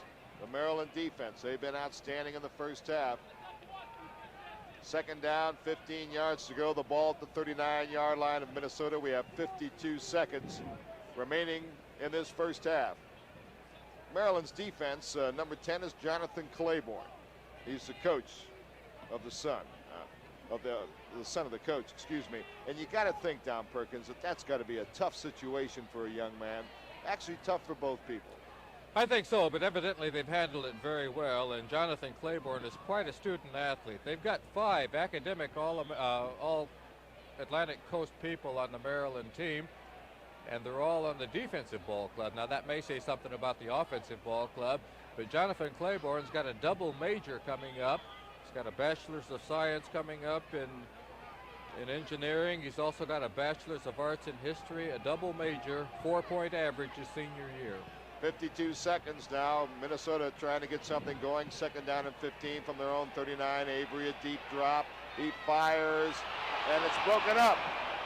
Maryland breaks it up again. Glenn Borkin, number 83, almost had it right on the fingertips. He was covered very closely. Let's look at Borkin there again. Really sort of a catchable ball. Jimmy Schaefer made a great play on that, number 83. I'm not sure that Jimmy even got a hand on it, but he was close enough to disturb Borkin's concentration. 46 seconds on third down and 15. We don't always have to agree, Don. Incomplete. I knew Mrs. Schaefer was watching tonight. Whatever. That's why I said that. 40 seconds to go. That incomplete pass stops the clock, and now Minnesota's going to have to punt. Avery's really run into somewhat of a drought here, Jim, in the last few sequences. He's only completed 2 of his last 7 balls. Started off real hot, but he's getting a lot of pressure now also from the Terrapins, so I'm sure that's part of the problem. Now, Maryland has called a timeout here with 40 seconds, and maybe they want to set up some sort of return or some sort of play here on the punt. They may want to rush Mr. Simmons. He hasn't had a lot of success so far. And they're all huddled across the field, you see, around Coach Jerry Claiborne, who has really done a tremendous job with this Maryland football program. Back in the 50s, Maryland was a football power, no doubt, producing some great ball players, the Modzelewski brothers and everything. They were a national type team, rated one top 2, 3 in the country, went to all the big bowl games. Then there was a drought for a couple of years, and Claiborne came on the scene 6 years ago. And Maryland's fortunes have really picked up. Dean Richards, 45, is going to be dropping back. Larry, number 4, is up closer. That's Dean Richards. He's an outstanding punt return man. Maryland's not coming. And Simmons got a respectable punt away, bouncing at the 30, and Minnesota bounced inside the 20. And it'll finally be downed at the 19-yard line of Maryland with 27 seconds to play in this first half, and Maryland leading Minnesota 17-7. Howard David, along with Don Perkins and yours truly, Jim Carvelis. We're here in Birmingham, Alabama. 41-yard punt. And that, without a doubt, is their best punt of the night. Minnesota's. Well, Don, you think Maryland will try anything here? I think Maryland will play it very close to the vest and make sure they don't lose the ball and settle for that nice 17-7 halftime lead. Scott across the 20-yard line. They'll do exactly that. The clock running with 20 seconds.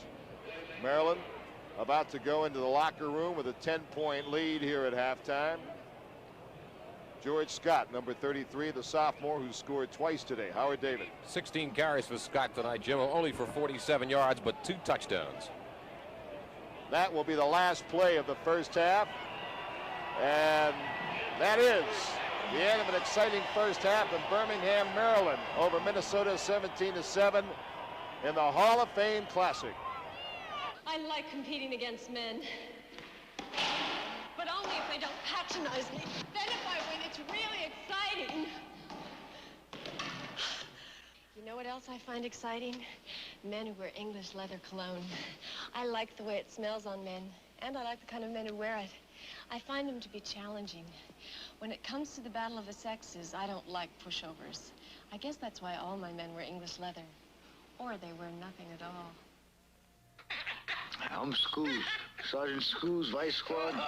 Maybe you read about me in the bestseller, The Choir Boys, like 6 million other people. Now it's one crazy movie. Guard, you get yourselves hurt, I bust your arm. Waylon?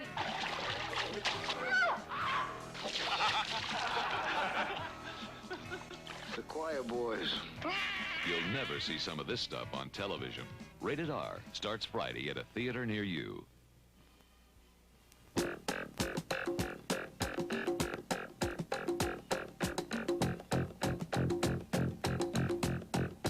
This is Television Sports USA, the Mizlu Television Network. Let's pause for local station identification.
It's halftime at the Hall of Fame Classic in Birmingham. And right now, Mizlu Television has a real treat for all you football fans.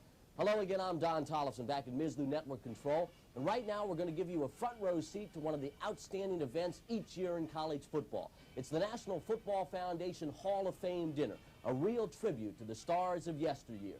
And today's halftime show is brought to you by Black & Decker. When America has a job to do, it reaches for Black & Decker. I think that all of us modern-day football fans owe a deep debt of gratitude to the stars of yesteryear, for without their pioneering, trailblazing efforts, football would not be the great game it is today. And that's why I'm so proud of the National Football Foundation for honoring these stars each and every year at their dinner in New York City. And right now, I'd like to show you the kind of star that they honor at their dinner. Let's take a look at action from 1950. This is Penn versus Dartmouth. Keep your eyes on number 44, Francis Reds Bagnell, because he had a day which will never be forgotten. He had a total yardage on that afternoon of 490 yards. And look at those moves around the Dartmouth defenders. He gained 214 yards on the ground, 99 more than the entire Dartmouth backfield did. But he gained even more through the air, 276 yards to be exact. And let's look at his passing skill right now. On this afternoon, Reds Bagnell completed 20 out of 29 passes, and 14 of them were completions in a row. An outstanding performance by Reds Bagnell, one of our Hall of Fame inductees. And right now, without further ado, let's meet all 12 of the guys honored this year by the National Football Foundation. Joe Bellino, halfback, Navy. He won both the Heisman and the Maxwell Awards. Ziggy Zarofsky, tackle, Notre Dame. Never missed a minute due to injury. Jim Danielle, tackle, Ohio State. He joins brother Averill in the Hall of Fame. Harrison Sam Francis, fullback, Nebraska, an All-American in football and track. The late Century Milstead, Wabash, Yale, tackle, a star at 2 schools. Leo Namalini, tackle, Minnesota, never played football until college. Reds Bagnell, tailback, Penn. He earned 9 varsity letters. Bill Banker, halfback, Tulane, the blonde blizzard, a dazzler in the open field. Rod Franz, guard, Cal Berkeley, 3-time All-American from the Pacific Coast. Bob McLeod, halfback, Dartmouth, perhaps the greatest player in Dartmouth history. Gale Sayers, halfback, Kansas, a 5-time All-Pro with the Bears. Lenny Casanova, coach, Santa Clara, Pitt, Oregon, a master in rebuilding football programs. He won 106 games. We'll be right back and hear some words from some of our award winners, plus have more highlights of the Hall of Fame dinner right after this word from Black & Decker. I'm going to do something only a Bob Lilly would do. And I'm going to use the new Black & Decker Best Line router. It's the best home use router we've ever made. It's going to trim the ends and make a nifty edge and dovetail this drawer. It's even going to write. There. Here, Coach. When America has a job to do, it reaches for Black & Decker. The new Black & Decker Best Line of power tools. Hello again, Don Tollefson and Ms. Lou Network Control. We promised you a front row seat at the actual Hall of Fame dinner, and right now we're going to deliver. We're going to give you a chance to hear how a couple of our Hall of Fame inductees reacted to their great honor. First off, we'll hear from a man who served his country very well, Navy's Joe Bellino.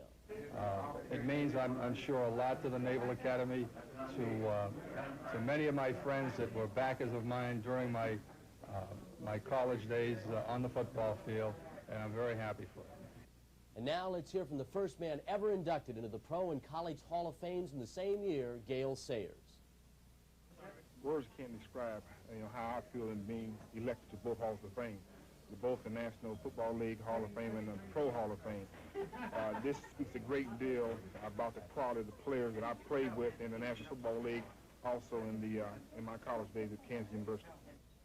In addition to the football players honored, the Football Foundation also gave awards to two distinguished Americans. The Gold Medal Award was presented by the chairman of the Football Foundation, Vincent Dratty. The man who received the award, General Lewis Wilson, U.S. Marine Corps. Now, this Gold Medal Award, however, is not really a tribute that can be given to an individual. I'm sure that any of your past recipients would feel, as I do, that they themselves did not win the award, or reach whatever goals they achieved in life solely on their own merit. All of us had help, a great deal of it. And I am most certain that when you select your gold medal recipients, you are very aware of that fact. This year, the Football Foundation presented its Distinguished American Award to the Executive Vice President of the University of Notre Dame, Father Edmund Joyce. Football is as much a part of the American scene in the fall as the multicolored leaves, and is welcomed with equal enthusiasm by millions of enthusiastic fans. We should never forget, however, that it is a game. Let us not delude ourselves, as some people seem to have done, into thinking that football is the most important activity of our national life. Rather, let us accept it for what it is, a game of skill, a game of thrills, a game of inches, a game of courage, a game of spirit, a game of luck, a game of teamwork. In brief, a combination of factors which inevitably produce a few hours of soul-stirring excitement. General Wilson, Father Joyce, and all of us football fans will have a very special thing to remember next summer. That's when the National Football Foundation Hall of Fame building is scheduled to open in Ohio. Here's a report from Keith Jackson. For years, the National Football Foundation has looked for a place to build its College Football Hall of Fame. They found it here at Kings Island, Ohio, just north of Cincinnati. And to watch this building go up, it's a little bit like a coach putting a game plan together. The basics, then you enlarge on it. And eventually, this is what it'll look like. A handsome building sitting out in the middle of America, because no game more than college football reflects the basic fabric of this society. Let's end our halftime show with a musical tribute from Lou Rawls to the great heroes of football past. Than the tallest tree is, that's how it's got to feel. I said deeper than the deep blue sea is, that's how deep it goes, if it's real. So when somebody needs you, it's no good unless he needs you. I'm talking about all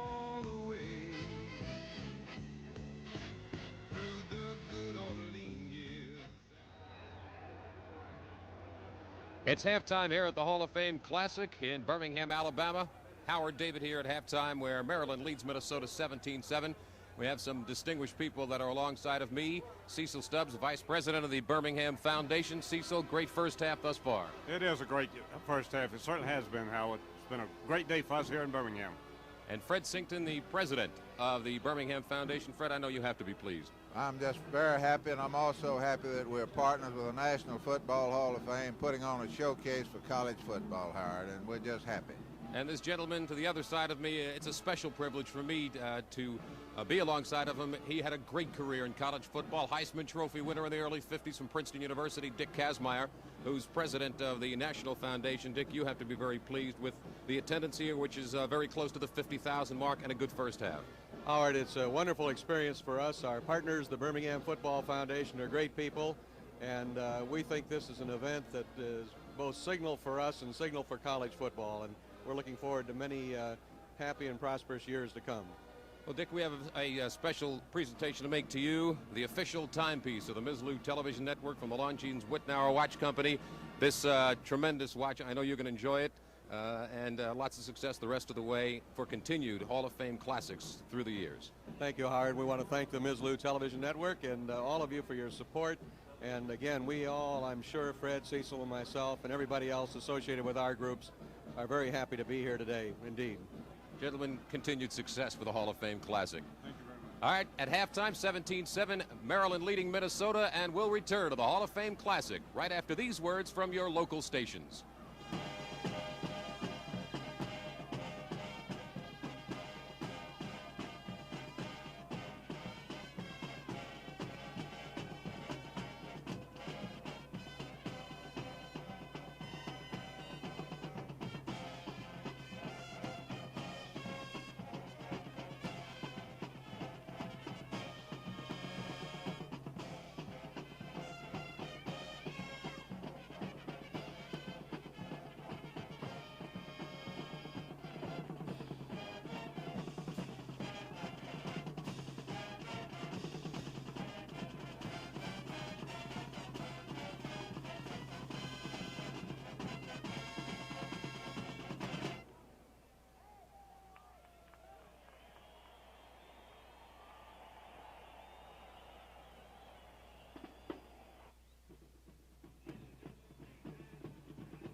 We're at halftime here in Birmingham, Alabama, in the first Hall of Fame Classic, and Maryland leads the Minnesota Gophers 17-7. It's really been a great night for these fine football people here in Birmingham, Alabama.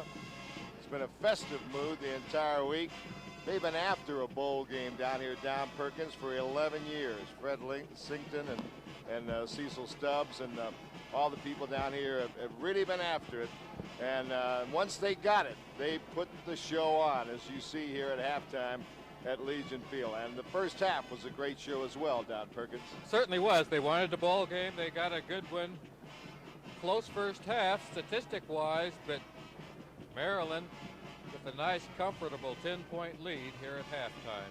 Well, I'll tell you, the record for a first-ever bowl game was 52,000 in the Fiesta Bowl. Now, the crowd here tonight is estimated right around 50,000. However, I think without taking anything away from the Fiesta Bowl people and the fine people in your neck of the woods, that bowl game down there at Arizona State as the primary team, and here they've got two teams that aren't from Alabama. They've drawn close to 50,000 people.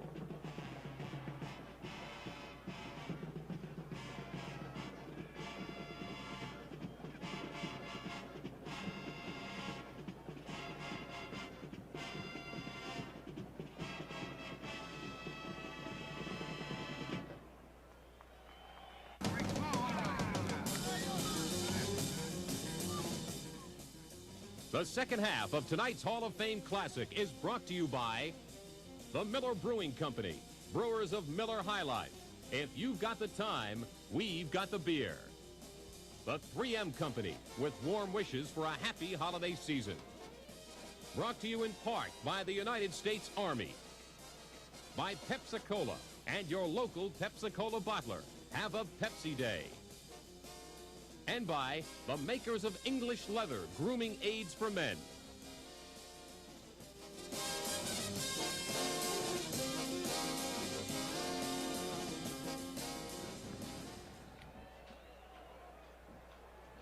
We're in Birmingham, Alabama for the first Hall of Fame Classic. We'll be back in a moment. Let's pause for station identification.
All right, the score at halftime, Maryland leads Minnesota 17-7. Some of the pageantry of the Hall of Fame Classic here at Legion Field in Birmingham, Alabama.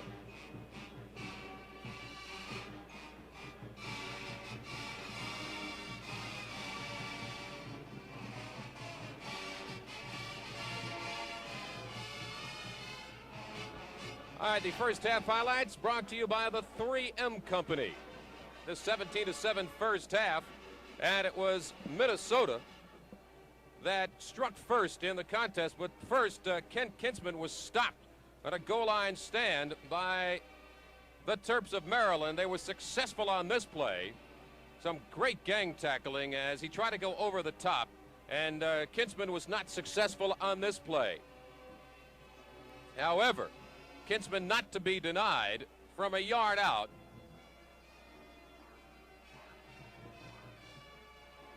Straight ahead through the heart of the line for the touchdown. That was Barber that made the score for Minnesota, and at that point they led it 7-0. But the Terps were not to be denied with a field goal. They cut it to 7-3 and then took the lead as George Scott went straight ahead for the first of his 2 touchdowns in the first half. And at this point, as Scott dives over the goal line to put the Terps ahead. At that point, they were ahead 10-7. Scott later scored from a yard out to give Maryland the first half lead they now enjoy by the score of 17-7. And now this holiday greeting from the 3M Company. We hope you're enjoying the first annual Hall of Fame Bowl this evening, and that this holiday season will be a very special time for you and your family.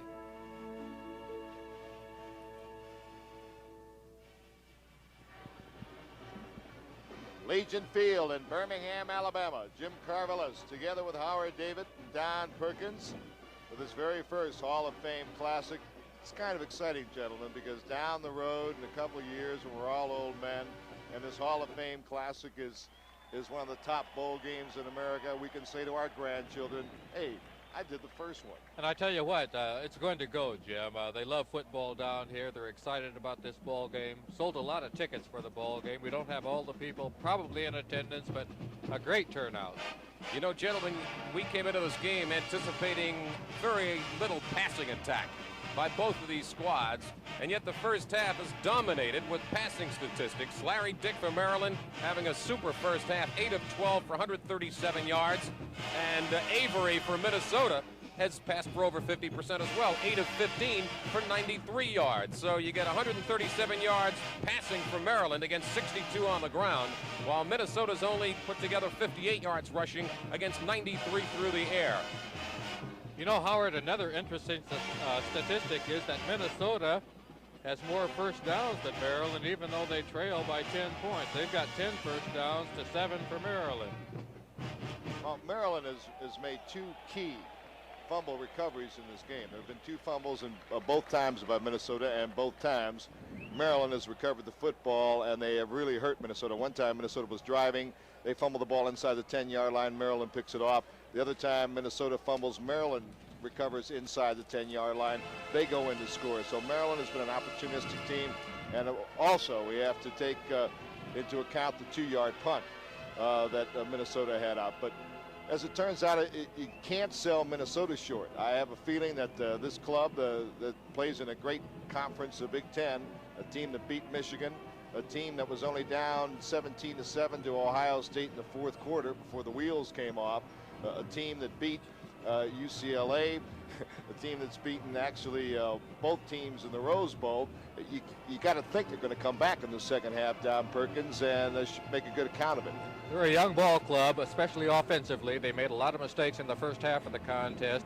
Defensively, they just had poor field position oftentimes out there, but they'll be tough. It'll be a good ball game in the second half. You know, the toughest thing, Don and Howard, is going to be to pick an offensive and defensive player of the game, because there have been so many of each variety here in the first half. Well, right now, defensively, you've got to credit the Maryland front line because they've just completely closed off everything Minnesota has tried to do inside. And I don't know if Minnesota in the locker room at halftime is talking about maybe try to exploit the outside. Maybe they should. I don't know. I'm not a coach. I'm a broadcaster. And if I were a coach, I'd have a lot more gray hair, I'll tell you that. But by the same token, Minnesota's done a great job on George Scott. Scott's carried the ball 17 times for 46 yards, and that is only a little better than 3 yards a carry. And I'm sure you, Mr. Perkins, would not be happy in your own career with the Cowboys for 3 yards a carry. Can make for a very long evening. You know, the thing I think that has really turned this game around in Maryland's favor in the first half of the contest is the pass rush put on by the defensive front 4, or front 6, I should say, of the Terrapins. Because Wendell Avery started off throwing the ball very well for the Gophers, but into the second quarter, the pass rush did start to come on by Maryland, and they have not had time to pass, and he's dropped the ball a couple of times trying to throw it. All right, I made one observation in the first half, Don. I'd like your opinion on this. Avery of Minnesota, at any time he has dropped back, 3 times, I should say specifically, he had considerable deep drops, 16, 17-yard drops. Twice he was sacked. Once he fumbled the football. And it seems like only those 3 times he had the excessive deep drop, and it cost him a lot of yardage. I think when he's rolled out, he's had more time to throw the ball because he is a threat as a runner, and I think they respect that. But when he drops back, then the Maryland Terrapins turn loose on him, and they've sacked him. Well, when he's rolling out, as you say, he is a threat as a runner, and he's going to make people play honestly. He's going to make that cornerback make a decision there, whether to come up on him or play Mr. Avery. Now you see both clubs have come back on the field, and this is, without a doubt, one of the most enthusiastic football crowds I've ever seen, and a sign going back to Maryland, some of the Maryland fans in attendance tonight. The second half kickoff right after this timeout, 17-7, Maryland at halftime. Red, green, blue.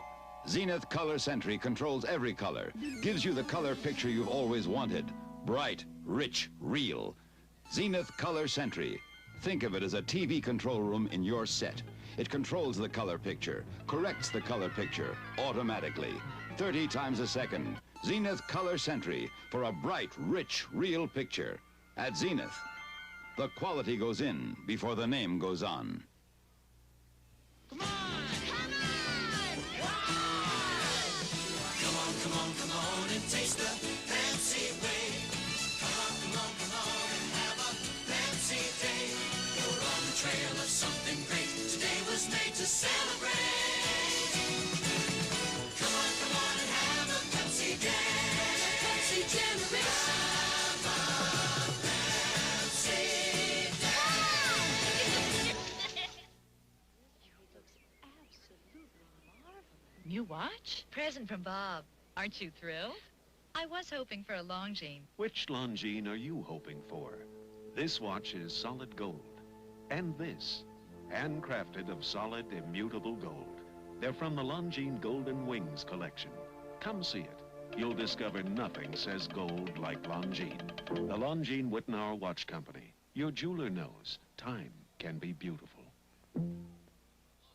We'd like to thank a couple of real great guys for supporting us and supplying us with some information. Bob Peterson, the SID of Minnesota, and Jack Zane, the SID of Maryland. Second half kickoff. Here's Jim Carvelis. Bobby Weber at the 10-yard line. Weber's got some room, and a good run back by Bobby Weber close to the 30-yard line, and the second half is underway. He lost the ball on that kickoff return, but the Gophers did recover it, so they still have possession. Bobby Weber, number 28, who led the Big Ten in kickoff returns.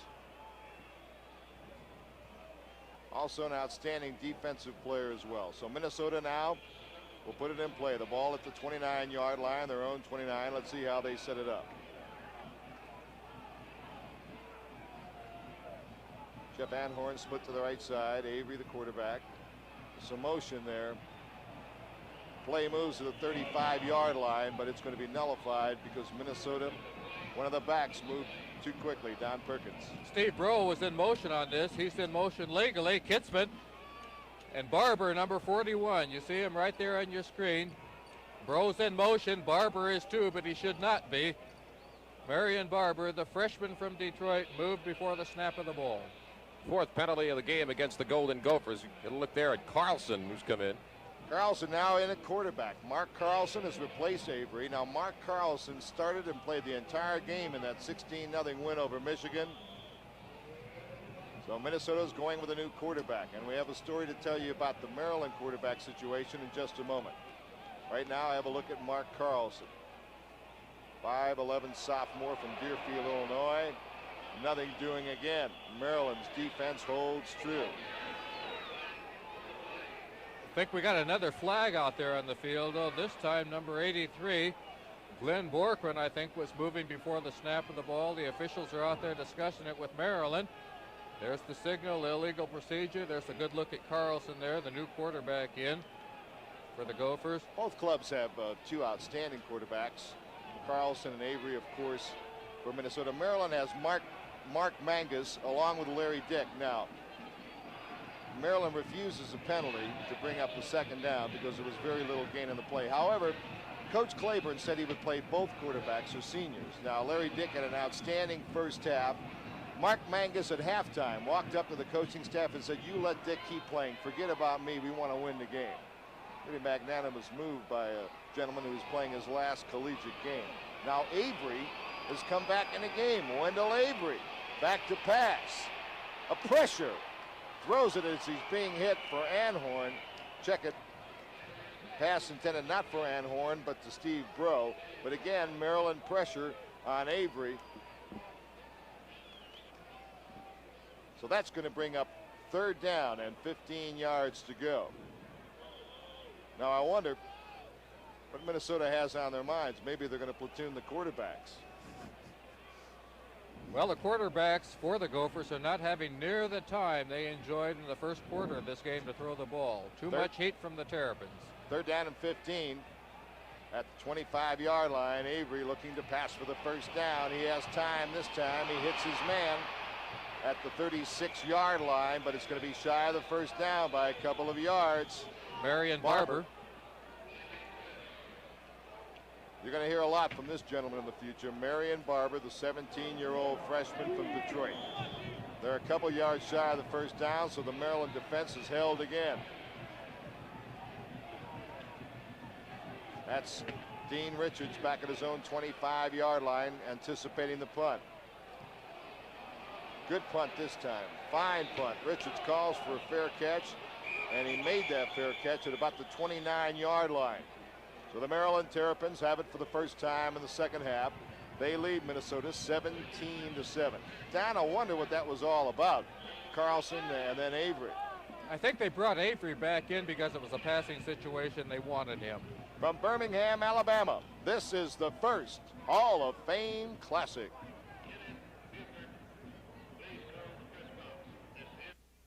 Up here, the wind can turn an entire ski slope into one big snowdrift.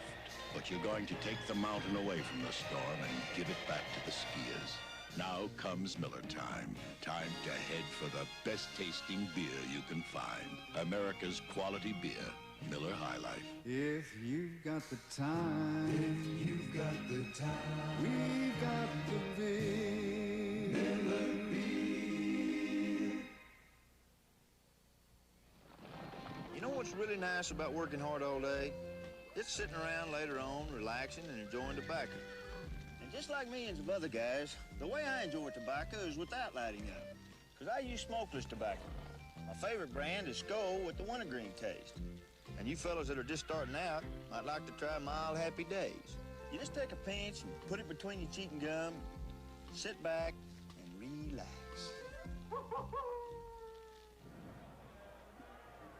Maryland with the ball now.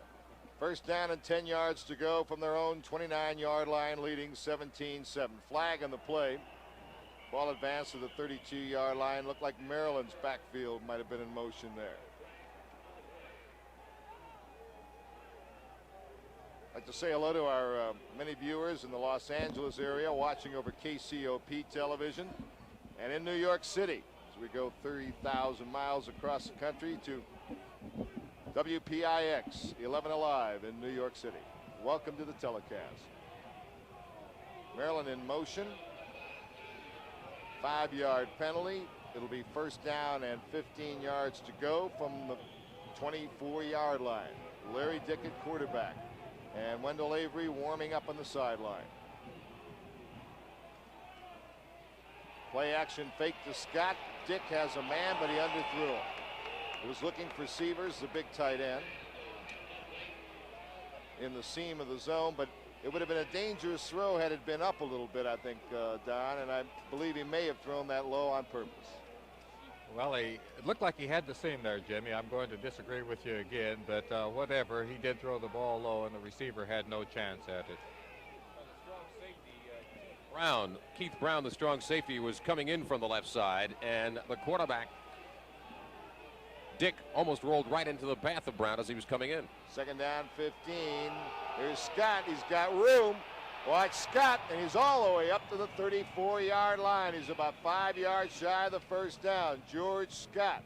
Great bit of running that time by George Scott, really picking his way through the interior of that Gopher line. So Maryland now has a third down and 5 yards to go from their own 34-yard line. The Maryland Terrapins leading the Gophers of Minnesota 17-7 with 13:11 to go. There's the yard markers. They need those 5 yards for a crucial first down. Larry Dick fires. He's got a man. That's White again, and they've got the first down at the 47-yard line of Maryland.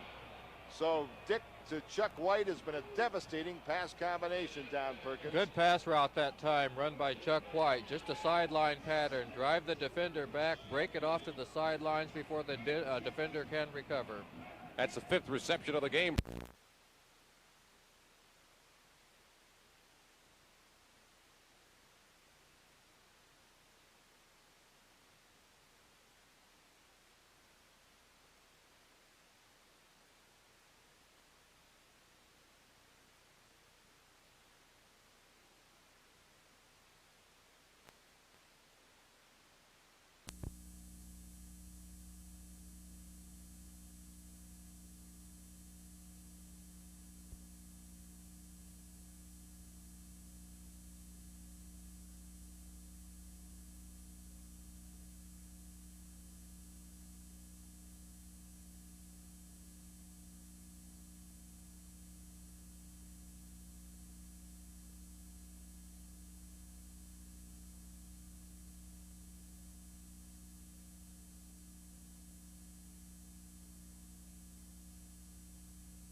And right there, the ball squirts loose. And you're going to see right there, going on for it for Missouri is number 6, Ray Hairston. Missouri has come up with a big turnover. I misread the signal of the official. I thought he said South Carolina had it. He did, Ray. You didn't misread it. Okay, first down, 28-yard line of South Carolina. And Phil Bradley goes deep. He has his man wide open. Newman, touchdown. David Newman is wide open. And Bradley hits him for 6. I'd like to give Bradley a lot of credit for throwing an excellent pass on that one, but David Newman was so wide open. He was working against South Carolina's Mark Bridges, but Bridges evidently got his coverage crossed up. We're looking at it. Roll out there, giving Bradley a little bit of time to throw, and you're going to see Newman. There he is, 5 yards behind the defensive man, Mark Bridges. So now, Barilli, who just kicked a field goal, will try for Missouri's 10th point. So just like that, the complexion of this game has changed. The score now is 10-6 in favor of Missouri. From Birmingham, Alabama, this is a Hall of Fame football classic. We'll return in a moment. I can tell by the happy mood you're in, by that ever-widening grin. You look like you just heard from Dean Witter. You can spot a Dean Witter smile a mile away. And the more you know about all our investment services, the bigger your smile is going to get. You look like you just heard from Dean Witter. You look like...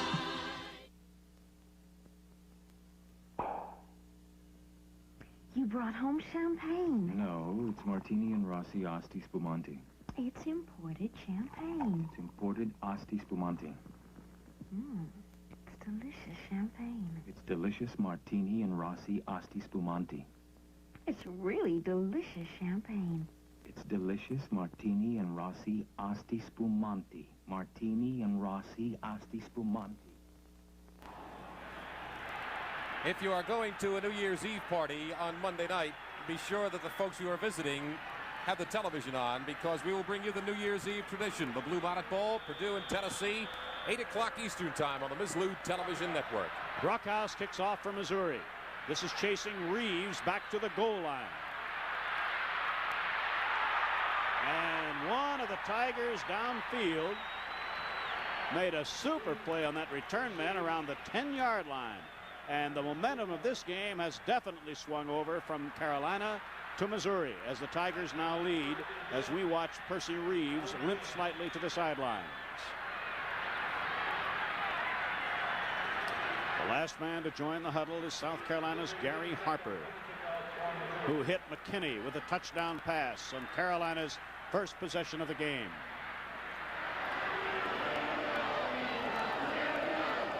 McKinney in motion. This is Rogers, picking up about 3 before the Missouri defense.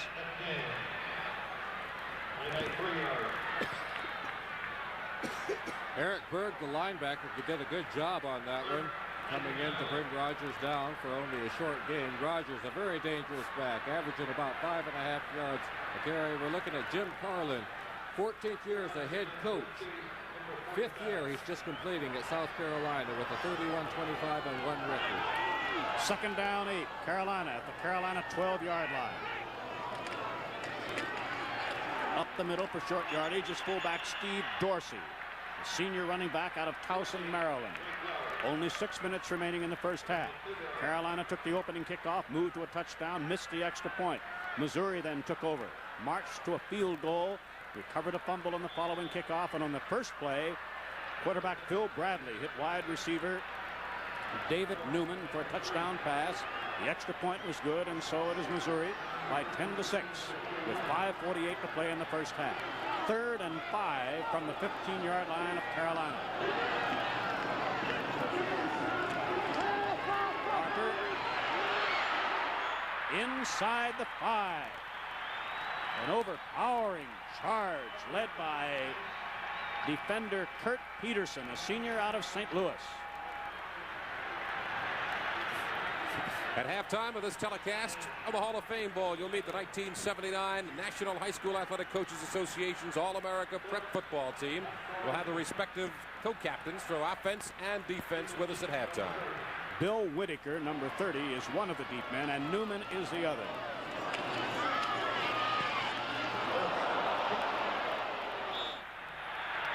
Out of bounds.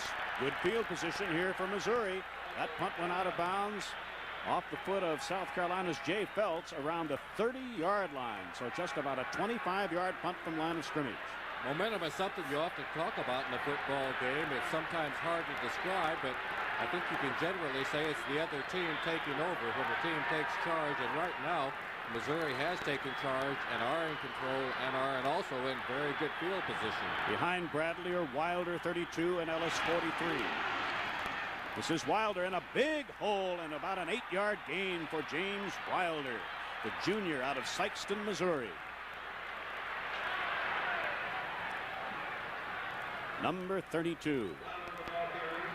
Pickup, 8.5 yards. Second down, 2 Missouri. Plenty of time left in the half. 4.5 minutes and the clock running. Over the ball is Brad Edelman, flanked by Kevin Sadler and Stan Lechner. Don Carter is at right tackle, replacing the injured Howard Richards. First down. Wilder running now with tremendous authority. That's what you call reckless abandon or sheer determination. Number 32, James Wilder. You're going to see him get hit. Right there, he gets hit. He's got a guy on his back, but he still picks up the yardage for the 1st and 10. At the 13-yard line of Carolina. Newman is wide to the right, but you just have this feeling that their wide receivers right now are nothing but a decoy because Missouri's been so effective on the ground. And right now, Bradley elects to throw. But this pass is off target. Tried to hit Ellis, who went trailing out of the backfield, but he was covered fairly well. Scott Wade, the right linebacker, had the responsibility of covering Ellis. Incomplete, 2nd down, 10. You mentioned Scott Wade, Ray. He related an interesting story to me yesterday afternoon during a press conference about why the Carolina players have a little number 83 in the lower right-hand corner of the back of their helmet. When we get a moment, we'll elaborate on it. Thank you, Howard. 2nd down, 10 Missouri. 13-yard line of Carolina. That incomplete pass stopped the clock with 3:54 to play in the first half.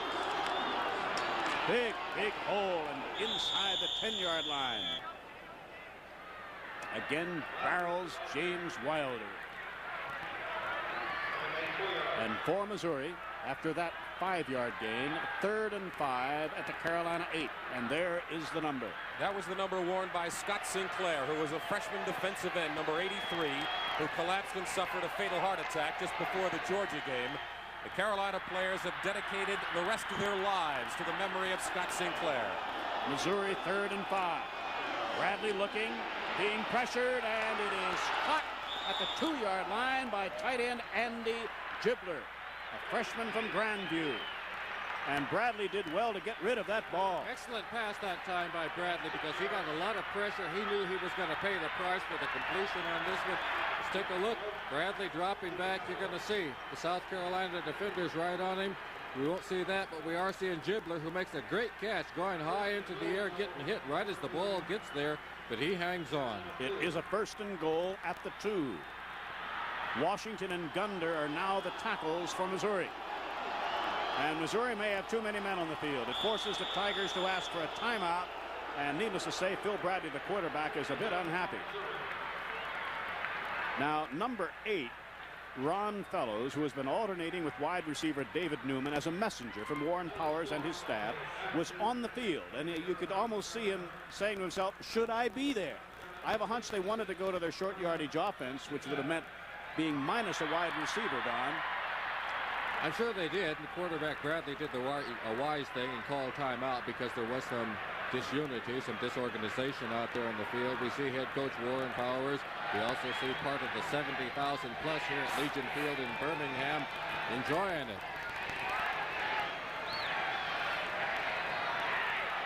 For Missouri, it will be 1st and goal just inside the 2. 2:47 left to play in the first half. I can guarantee you one thing, and I think Don and Howard would agree with me. The South Carolina fans are not only here in large numbers, they are a very hardy group. They require very little sleep. We know because we happen to be staying in the same hotel. All right, first and goal, Missouri at the South Carolina 2-yard line.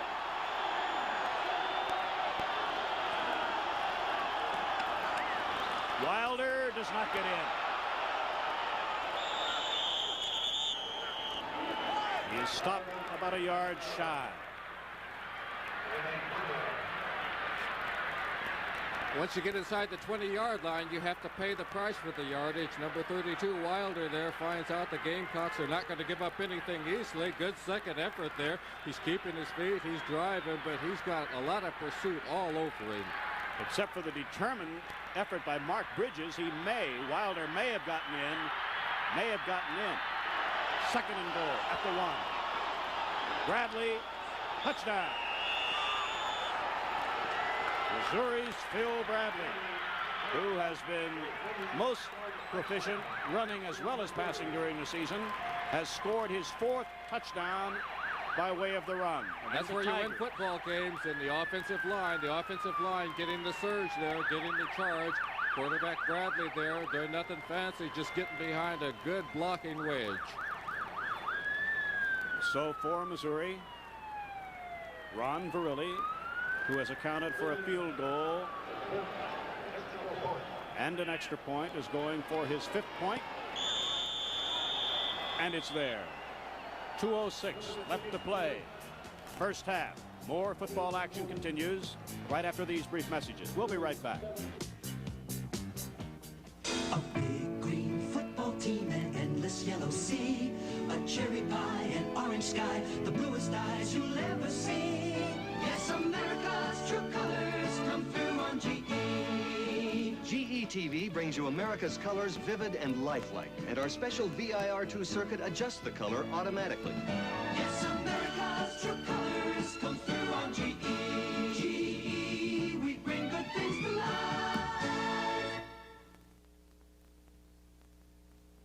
That's Coach Johnson. He's from the college. Looks like he's worried about his problem dandruff. I wish he'd ask me. Mr. Owens, I need a shampoo. Ever tried Tegrin? Can it really work on my itching and flaking? Well, in a national survey, 3 out of 4 dermatologists judged Tegrin's medication effective in fighting even problem dandruff. I'll give it a tryout. Hey, how's that dandruff problem? Tegrin's a winner, Mr. Owens. Prove it to yourself. Tegrin works.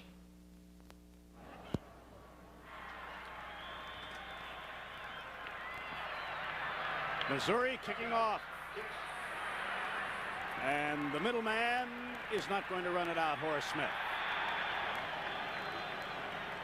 So the Tigers from Columbia, Missouri have scored 17 unanswered points since Carolina took the opening kickoff and without a huddle marched all the way to a touchdown with Gary Harper hitting wide receiver Zion McKinney for the touchdown. But since then, Missouri has taken it over. And some 70,000 here at Legion Field have been roaring its approval of what has been a very exciting first half, which still has 2:06 remaining. The tailback is Spencer Clark. Rogers was lined up as the close back. And this is Clark. Now Rogers had been a fullback. He was moved to tailback, but right now he's running as the fullback. There he is, number 38, with the tailback, Spencer Clark. Shifting up there, great acceleration, just running to daylight. The old Vince Lombardi theory, running to daylight. You see Clark there breaking through into the secondary before anybody brings him down. 21, Eric Wright. First down at the Carolina 33-yard line. Harper looking. Clark, the receiver, 39-yard line. That play took a couple of seconds only if he got out of bounds. The clock shows it's still running. So Carolina, I'm sure, will go back to their hurry-up offense, which they used so very well at the start of the game, and it is beginning to rain here at Legion Field. That play picked up 6. This is Rogers. First down. Out of bounds at the Missouri 45-yard line. So Carolina can strike suddenly.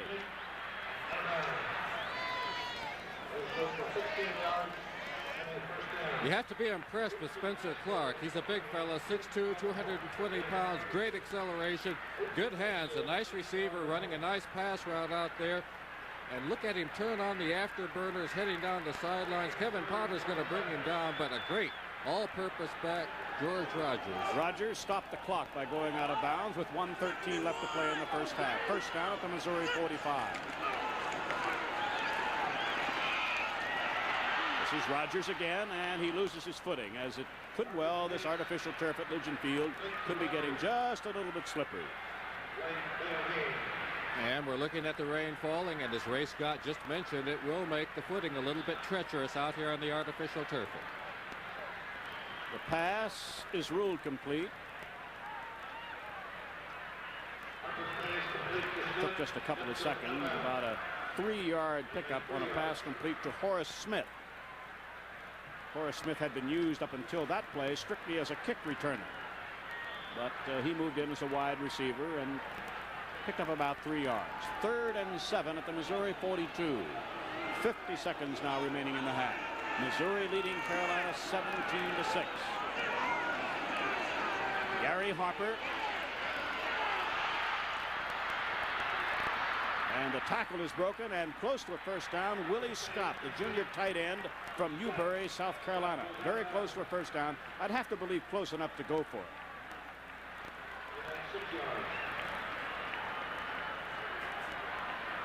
About less than a yard short of a first down. 41 seconds left, and Carolina says, hey, let's talk things over. And over there, number 10 is Gary Harper. Ben Cornett, one of the other tight ends, is over there, number 46. Ray, it's interesting that they've taken a timeout with 4th and 1 with 2 timeouts remaining. Now only 1. You would think they would have gone for the first down first, then called for the timeout. I don't know, a bit of a strategy thing.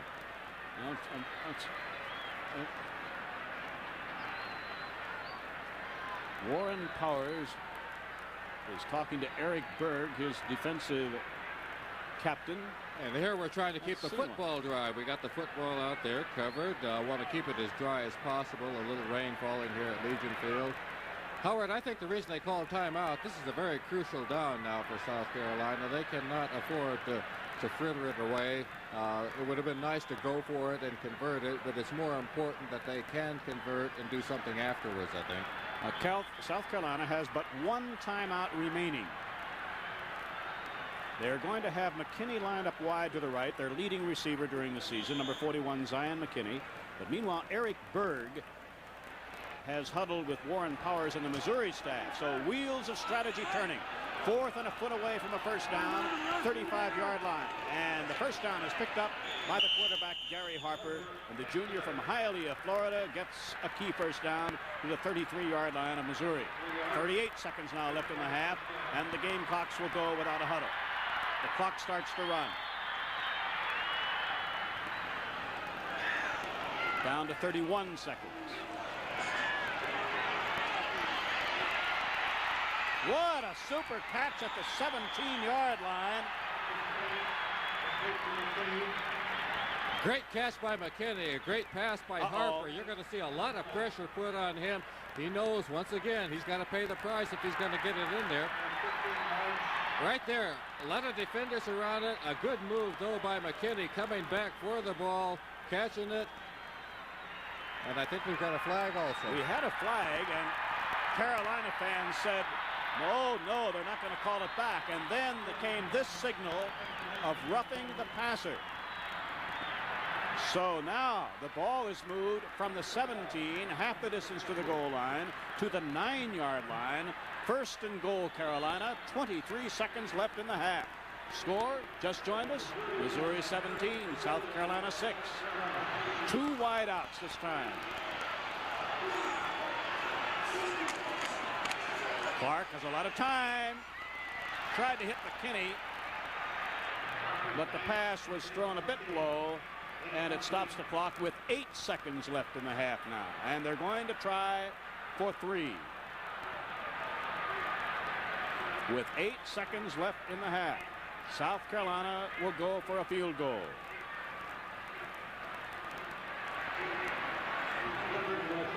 Eddie Leopard will try. 26-yard attempt. And it is a knuckleball that sails off to the left. And a beautiful Carolina drive goes for naught. As Eddie Leopard is not able to come up with a 26-yard field goal. And he had an excellent percentage during the season, 8 of 11 in field goals. But Missouri has the ball, 5 seconds left in the half, and the Tigers have the lead by 11 points. But from what we've seen here in the first half, I'd have to say, looking to the second half, that both teams have shown great capability as far as being able to move the football. Missouri has the edge, 17-6. And Phil Bradley uses discretion. And that was the final play of the first half. The score, Missouri 17, South Carolina 6. Stay tuned for our exciting halftime show after these messages.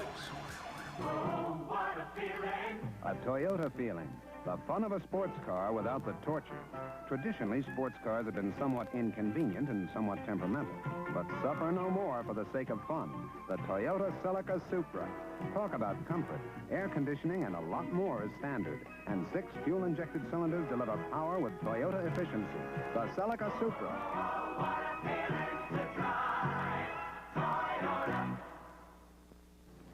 Games aren't always won on the field. Sometimes they're won before you get there. That's why Nutriment, bodybuilding energy food, plays a big part in the training and pregame energy buildup of so many great athletes. Nutriment is nutritionally balanced and provides the calories for the extra energy they need. That's why so many teams in this year's bowl games trained on Nutriment. So when you compete, give it everything you've got. Drink Nutriment.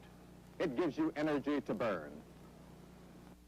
Last cold contact, this cold Comtrex. I switched because Comtrex relieves my nasal congestion and my aches and fever, too. Last cold Dristan, this cold Comtrex. I switched because Comtrex not only relieves my congestion, it also relieves my cough. Instead of these, they switched to Comtrex Multi-Symptom Co-Reliever for their nasal congestion, runny nose, aches, fever, and coughs. All by itself, Comtrex gives more kinds of relief than Dristan or Contact or Bayer. This cold Comtrex in tablets, liquid, and now capsules.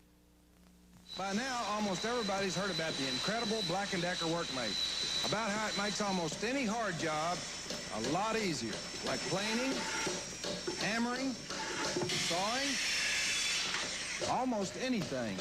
But what most people don't know about the incredible Workmate is now you can get a single height model for as little as $40. 40? That's right. A Black & Decker Workmate for about $40. That's really incredible. Let's pause for station identification. This is Television Sports USA, the Mizlu Television Network.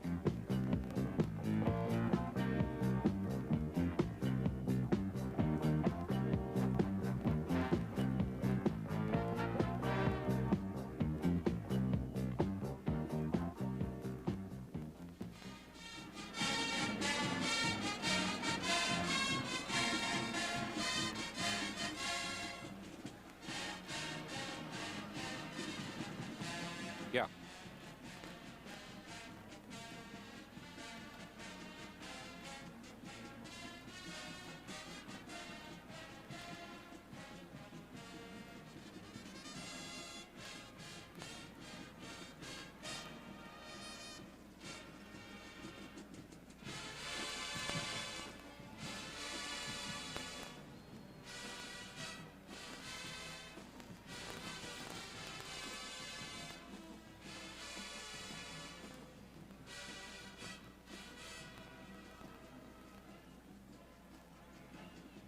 Very near 30,000 South Carolina Gamecock fans came here to Birmingham, Alabama to support the Gamecocks as they try to knock off Missouri in this Hall of Fame Bowl. This is just part of it, the South Carolina Marching Band.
Promotional consideration provided and paid by Z-Brick brand facing brick. Add character and charm to your walls and create a beautiful new living environment. Z-Brick, the last word in wall covering.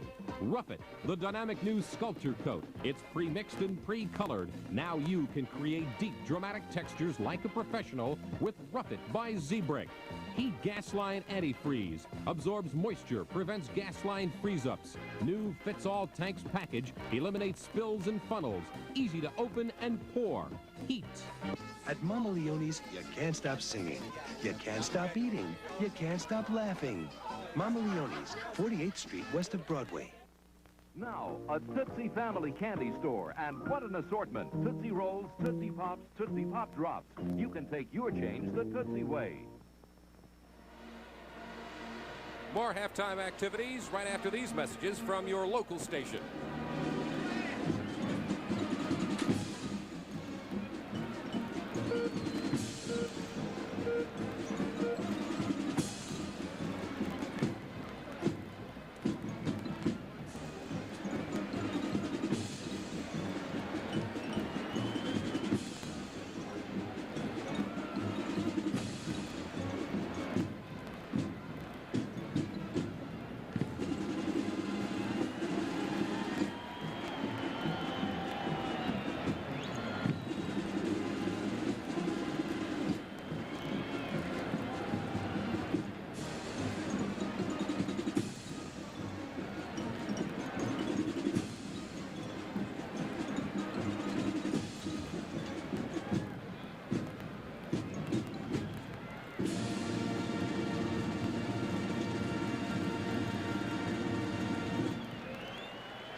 The finale of today's show takes us back to the Broadway stage with an exciting arrangement of I've Got Rhythm.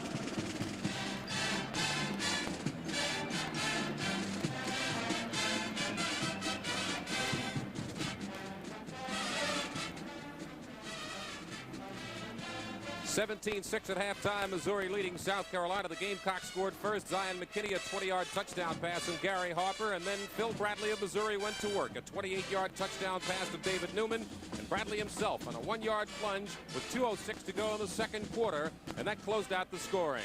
Let's go now to Mizzlou Network Television Control, where Don Tollefson is standing by. It's halftime at the Hall of Fame game. Hello, I'm Don Tollefson back in Mizzlou Network Control. Tonight in Birmingham, we are watching some of the best college players in America. But right now, I want you to meet some of the best high school players, perhaps the best of all this season. The 1979 Prep All-America squad is selected by the National High School Athletic Coaches Association and co-sponsored by Carnation, a longtime friend of student athletics and makers of Carnation Instant Breakfast. Good nutrition for active people. So without further ado, let us take a look at the 1979 Prep All-Americans, beginning with our All-American defense. Our first player, Frank Wright, defensive lineman, 6'4", 240, from Greenwood High School, Greenwood, South Carolina. Tim Marshall, 6'4", 240-pound defensive lineman from Weber High School, Chicago, Illinois. Clifford Powell, 6'3", 215-pound defensive end from Rocky Mount High School, Rocky Mount, North Carolina. Mike Arbanis, 6'3", 215-pound linebacker from Grandview High School, Grandview, Missouri. Joey DeAngelis, 6'2", 230-pound linebacker from Penny High School in East Hartford, Connecticut. Rick Naylor, 6'2", 215-pound linebacker from Moeller High School, Cincinnati, Ohio. Billy Cannon Jr., 6'4", 200-pound defensive back from Broadmoor High School, Baton Rouge, Louisiana. Tony Alvarado, 6', 174-pound defensive back from Hudson Bay High School, Vancouver, Washington. Mark Mistler, 6'1", 180-pound safety from Saguaro High School in Tucson, Arizona. Steve Lemon, 6'1", 185-pound defensive back from Gresham High School, Gresham, Oregon. Charles Kerr, 6'5", 215-pound defensive back from Plant High School, Tampa, Florida. Dean Rominger, 6'3", 205-pound kicker punter from Fort Benton High School, Fort Benton, Montana. And finally, Reggie White, 6'5", 240-pound defensive lineman from Howard High School in Chattanooga, Tennessee. So there you have it, our 1979 Prep All-America defense. We'll be back with the Prep All-America offense right after this word from the fine folks at Carnation.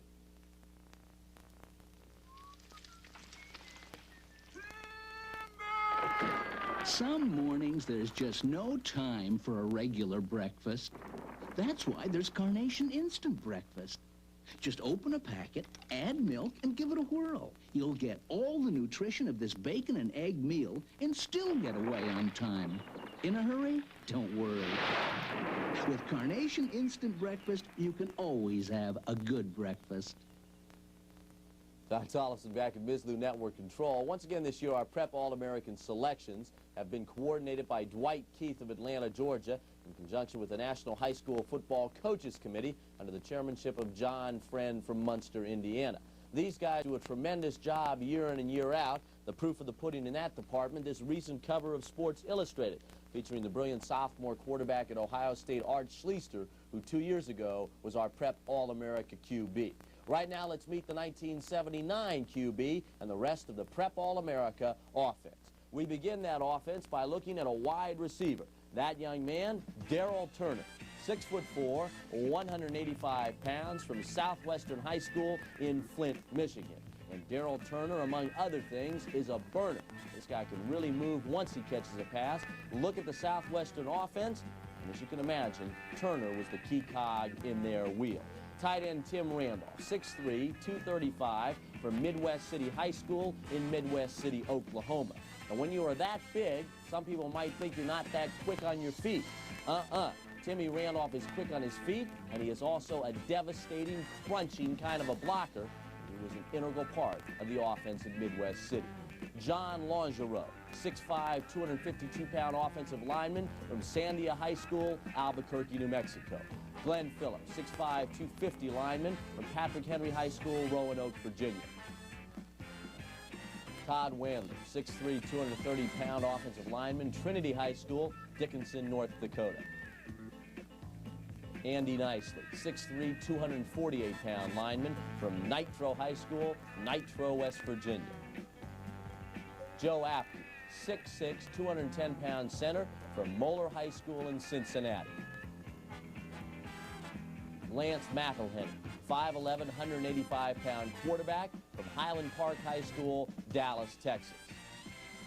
Blair Keel, 6'1", 200-pound quarterback from East High School, Columbus, Indiana. Blair Keel knows how to throw the football. Watch this play right here. Keel, the quarterback, is going to go to his brother, number 9, Kip Keel, for the touchdown, and that brother combination was a terror all year long in the state of Indiana on their way to a state championship. Here it is again from ground level. Blair Keel to his brother, Kip Keel, our All-American quarterback from Indiana. Herschel Walker, a 6'1", 215-pound running back from Johnson City High School in Wrightsville, Georgia. John Williams, 5'11", 192-pound running back from Somerville High School, Somerville, New Jersey. Now, when you talk about a player with college and professional potential, you want a running back who can not only run from scrimmage, but who can catch the ball coming out of the backfield. John Williams can do that. You'll see him go downfield here. Now, watch the spinning move right there. He's got quickness, he's got finesse, and he's got strength. Lenny Patrick, 5'10", 175-pound running back from Walker City High School, Jasper, Alabama, closes out our 1979 Prep All-America offense. Once again this year, we want to thank Kerry McDonald, the Executive Director of the National High School Athletic Coaches Association, for all of his help in putting together our Prep All-America team. And I hope you would agree with me when I say that all of the young men and all of the young women in high school sports across our land deserve our deepest support and respect.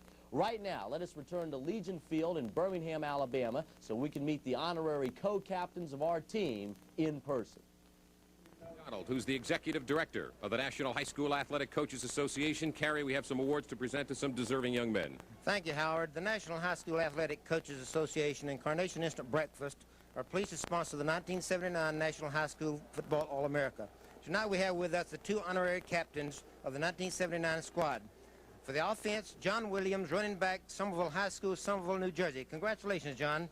Thank you, Mr. McDonald. On behalf of the 1 million high school football players in America, I accept this award. And defensively. And on the for the defense from Broadmoor High School in Baton Rouge, Louisiana, we have Billy Cannon Jr., strong safety. Congratulations, Billy. Thank you, Mr. McDonald. I'm very proud to represent the defensive All-Americans of 1979. And this gentleman to the left of Billy Cannon Jr. is John Thompson from the Carnation Company. John, you have a presentation to make. On behalf of all the people from Carnation, I'm delighted to have the opportunity to congratulate both John and Billy. We're proud to recognize the athletic achievements of high school athletes. Not only these outstanding young men, but also the Prep All-America Girls Sports Team, which will be announced in the spring.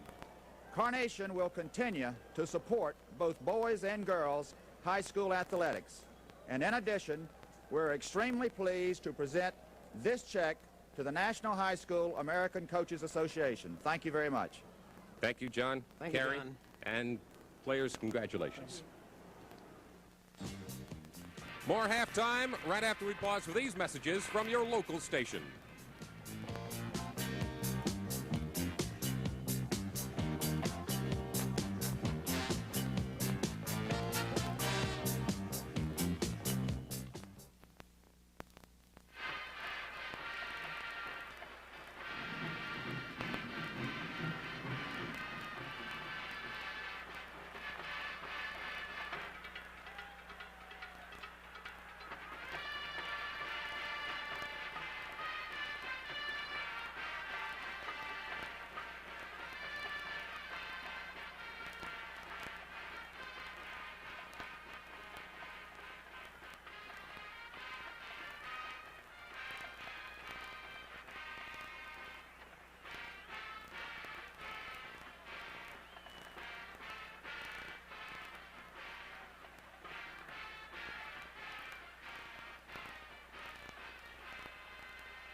The second half of tonight's Hall of Fame Bowl is brought to you by Toyota. Invites you to catch the feeling and see all the 1980 cars and trucks at your local Toyota dealer. Oh, what a feeling to drive a Toyota. By Light Beer. Everything you always wanted in a beer and less. General Electric Television. America's true colors come through on GE. By Dean Witter Reynolds, one investment firm you'll be glad to hear from. And by Tegrin Medicated Shampoo. With regular use, Tegrin helps control even problem dandruff.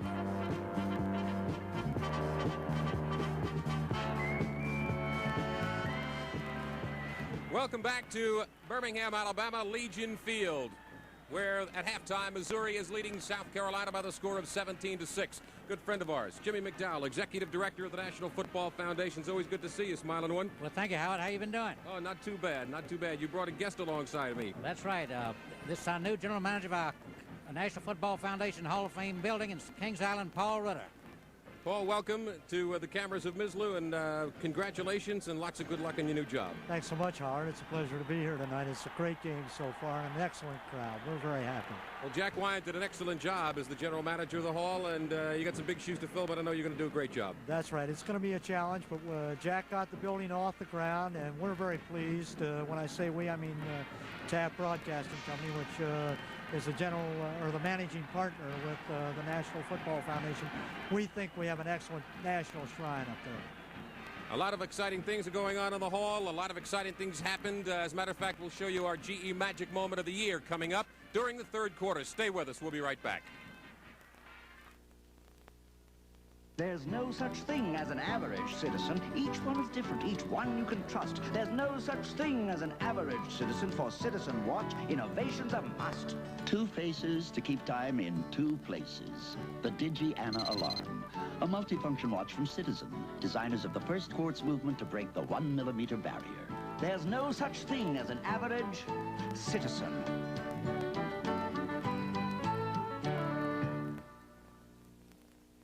You can feel us coming now, a fresh look on the scene, with a whole new style of living, light and crisp and clean. That's why now we say the age of 7-Up is here, because we love that crisp, refreshing taste, so light and crystal clear. Move it up, move it up, look it up. Look it up. America is turning 7-Up, reach it up, feel it up, feeling up. America is turning 7-Up. Can you feel a difference between the 19 3/4-cent Bic Shaver and a Track 2? We went to the Cheeks of America to check it out. No difference. I can't tell the difference. To me, there's absolutely no difference. In our test, 58% found the Bic Shave equal to or better than Track 2s. Yet 4 Bic Shavers are an incredible 79 cents. Why spend more? Most men we tested felt. No difference. What about the price? Big difference. I'd like to talk to you about the Sony Betamax and an incredible feature called Betascan. I'm Tom Williams Sr., and if you know tennis, you know my son. Here's a cassette of his last championship match. Betascan lets me go fast forward and reverse, so I can skip the boring stuff like this long rally, and stop when I come to the real exciting parts, like Tom Jr. here dashing onto the court to pick up the ball. Isn't Betamax terrific? It lets you see what you've been missing and miss what you don't want to see. It's from Sony, the one and only. Very exciting first half here in Birmingham, Alabama at the Hall of Fame Bowl. That says Mizzou, not Mizzlou, although we can change a couple of letters. A lot of excitement, a lot of pageantry, and as I mentioned, a lot of exciting first half activity as Missouri took the halftime lead, 17-6. South Carolina hit the board first. A drive that started at their own 31-yard line, and then they got down to the 20. Gary Harper, on a play fake, will roll out to his left and find the #1 receiver for South Carolina, number 41, Zion McKinney, making a brilliant catch over the shoulder, beyond the defender and just inside the end zone. Great catch by Zion McKinney, put South Carolina ahead 6-0. They made it a 6-3 game on a field goal by Missouri, and then a 28-yard touchdown pass from Phil Bradley to David Newman. Made it 10-6, and then Phil Bradley, with 2:06 to go, second quarter, over the top from 1 yard out. The extra point was good, and a 17-6 Missouri lead at halftime. There are the co-captains in the midfield as we bring back Ray Scott and Don Perkins. Thank you, Howard. Don, your quick thoughts about the second half as Missouri will receive. What does South Carolina have to do? South Carolina's got to get their ground game going, Ray. They've averaged 258 yards per game all year long, 14th in the nation. They're not doing near that this evening. They've rushed for 82 yards in the first half of this game. Their bread and butter, their mainstay is their ground game. They've got to get it untracked. First half statistics slightly in favor of Missouri by 20 yards overall total offense, despite an 11-point edge. Now Missouri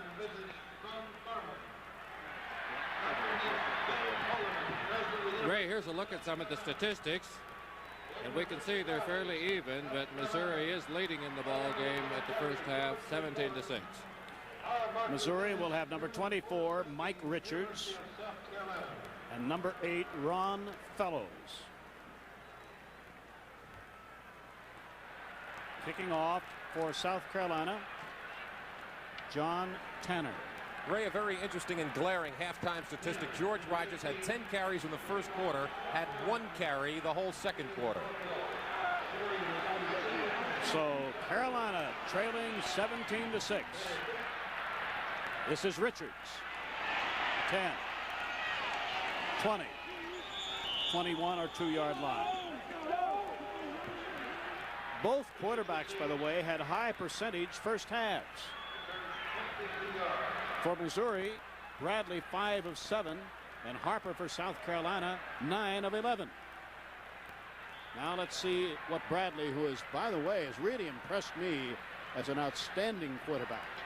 Not only throwing the football, but he's run very well here this evening.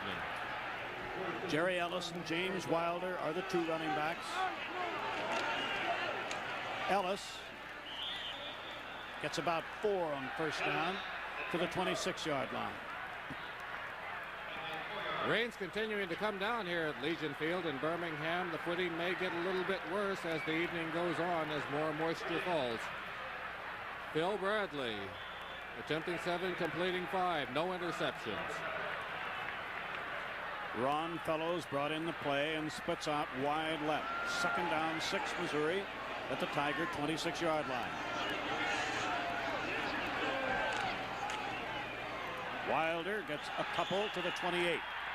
Missouri will have a 3rd and 4. Incidentally, Don, not only was this an opportunity for me this evening to have a reunion with an old friend such as yourself, but I had a chance to meet with Dave Hart, the athletic director at Missouri. I don't know whether I had a chance to tell you, Howard or Don. Dave Hart and I go back to when he was about a 10 or 11-year-old boy in Connellsville, Pennsylvania. And now, of course, he's the very personable and very dynamic athletic director at Missouri, and he was really bubbling at halftime over the success of his Tigers. 3rd and 4, 28-yard line of Missouri. Second half just underway.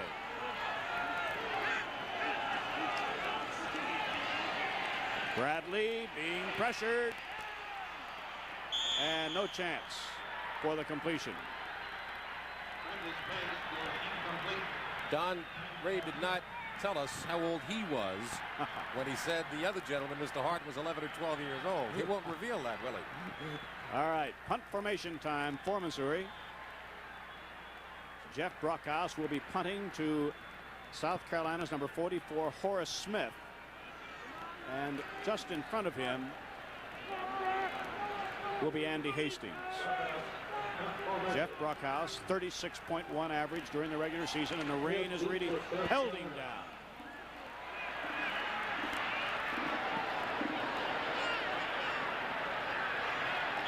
And fairly good position from which the Carolina offense can operate. I would have to believe that the rain would bother this predominantly running team less than it would a team that throws quite a bit more. The Tigers, of course, went through the air many more times than did South Carolina during the season. South Carolina takes over 1st and 10. This being the 3rd annual Hall of Fame Bowl and a record crowd in attendance. We'll give you the official figures as soon as we get them. Carolina, first down at the Gamecock 38-yard line. Rogers picks up 7 yards on first down. Remember now, when you watch number 38, you're watching the 2nd leading runner this year in collegiate football. Second only to Southern California's highly publicized, and justly so, Charles White. And you see the rain falling and the people here at Legion Field taking cover. Let's see how it affects the game as the evening goes on. It should favor South Carolina. 2nd and 3, 45-yard line of South Carolina.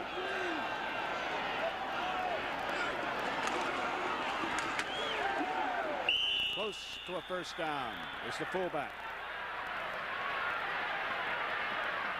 And I don't know whether it's safe to label either as a fullback or not, because Rogers actually has been running from both tailback when Dorsey is in the game, or fullback now when Spencer Clark carries. So Clark has a first down for South Carolina. Zion McKinney and Tim Gillespie are now alternating with the plays. We won't have any problems of rain inside the dome there, Mr. Perkins, on Monday night. Purdue Boilermakers and the Tennessee Volunteers, New Year's Eve at the Astrodome in Houston. First down, Carolina. Rogers, oh, and that was played so very, very well. Wendell Ray doing a great job that time for the Missouri Tigers, and he's going after a pretty good back in George Rogers. 1,500 yards on the year. Let's look at the quarterback Harper there. Pitch it back. He says, I don't want any part of it. Right there, number 90. Wendell Ray, the defensive end, a junior from St. Louis, doing a great job. Loss 5 yards. 2nd and 15 now for South Carolina at the South Carolina 43-yard line. Early third quarter. Missouri leading 17-6. Gillespie in motion. Rogers gets back about 4 yards. Coming up, 3rd down, 12. Ray, this is the thing that always scares me about a primarily running ball club. When they get behind, they still have to run the football because passing is not their long suit. The Gamecocks are behind. Rain is falling out here. They have to stay on the ground. It could be a long second half for them. Now they set out 2 wide receivers, Willie Scott and Zion McKinney, both to the right.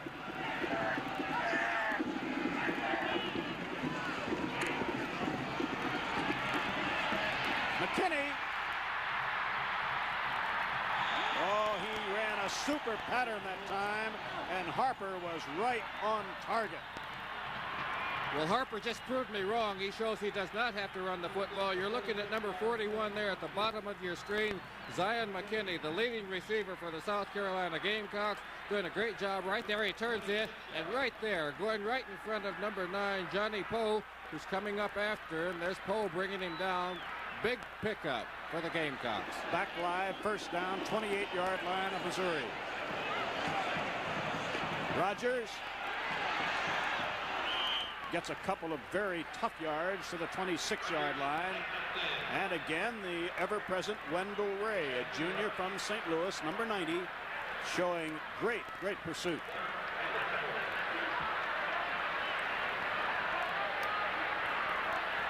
And an awful lot of fans are getting very wet. 2nd and 8, Carolina at the Missouri 26-yard line. 9:50 to play, 3rd quarter. Kinney goes in motion. And that time, Harper was almost literally buried. Is that Norman Goodman, the middle guard from Metropolis, Illinois, number 98? Yes. Loss, 5 yards, 3rd and 15 at the Missouri 33. And in from the bench comes junior Tim Gillespie from Walhalla. Now, Gillespie is lined up about a yard outside the tight end on the right.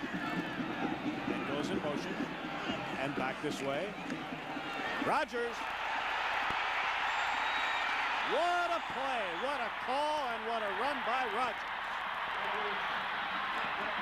Everybody had to anticipate that this was a passing situation for the Gamecocks, but not so when you got George Rogers.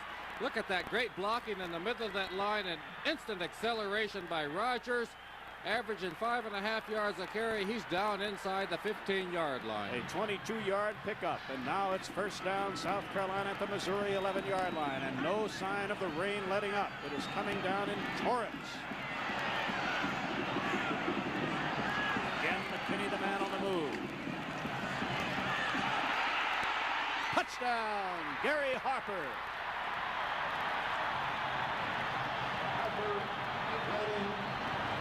Great job by Gary Harper that time. He had a trailing back. He could have pitched it back.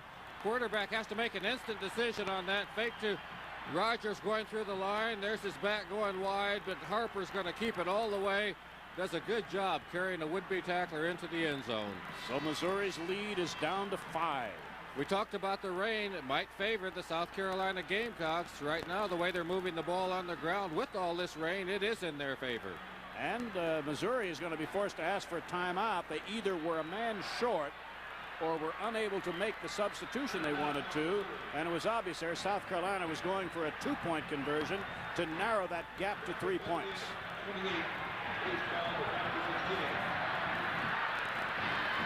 Gary Harper's just a young fella, 6 foot 180 junior. He'll be back for another year. You're going to see him fake to the first back going through the line. Spencer Clark. Rogers being the first man. Spencer Clark, good hole there, gets right through a would-be arm tackle, which is Tom Hornoff, and right there he sees daylight all the way. steps away from another tackler. This one's handling a little bit high. That's Lester Dickey. Dickey goes for a ride with Harper into the end zone. The other day at the press conference, Gary Harper said, I'm not the fastest, I'm not the quickest, I'm not the biggest, I don't throw the ball the longest. And that time, I guess he was quick enough, fast enough, strong enough, and big enough. So we have ourselves a ball game with 8:27 left to play in the third quarter. Carolina is going for the two-point conversion. Dorsey is at fullback. Harper throws. 2 points. He again found Zion McKinney, who caught a touchdown pass for the first score of the game. Best combination they've got going, and here it works to perfection. Harper to McKinney. McKinney beating his man Klein there in the end zone. So it's 17-14. Good pass protection for Harper. We're at the Hall of Fame Football Classic, and we'll be right back. Winners go with winners. Winners rent from Hertz, because #1 offers services most others don't, like Hertz Express Car Return. You just drop the keys to your Mustang, LTD, or other fine car and go. Your statement is mailed the same day. No wonder the presidents of over 80% of America's top 500 companies carry Hertz cards. Hi, OJ. Hello, Dick. Hertz, where the winners rent. After all these years, I still like working out. But what I really like is the beer that's waiting for me when it's over. And if you work out the way we do, there better be a lot of beer waiting.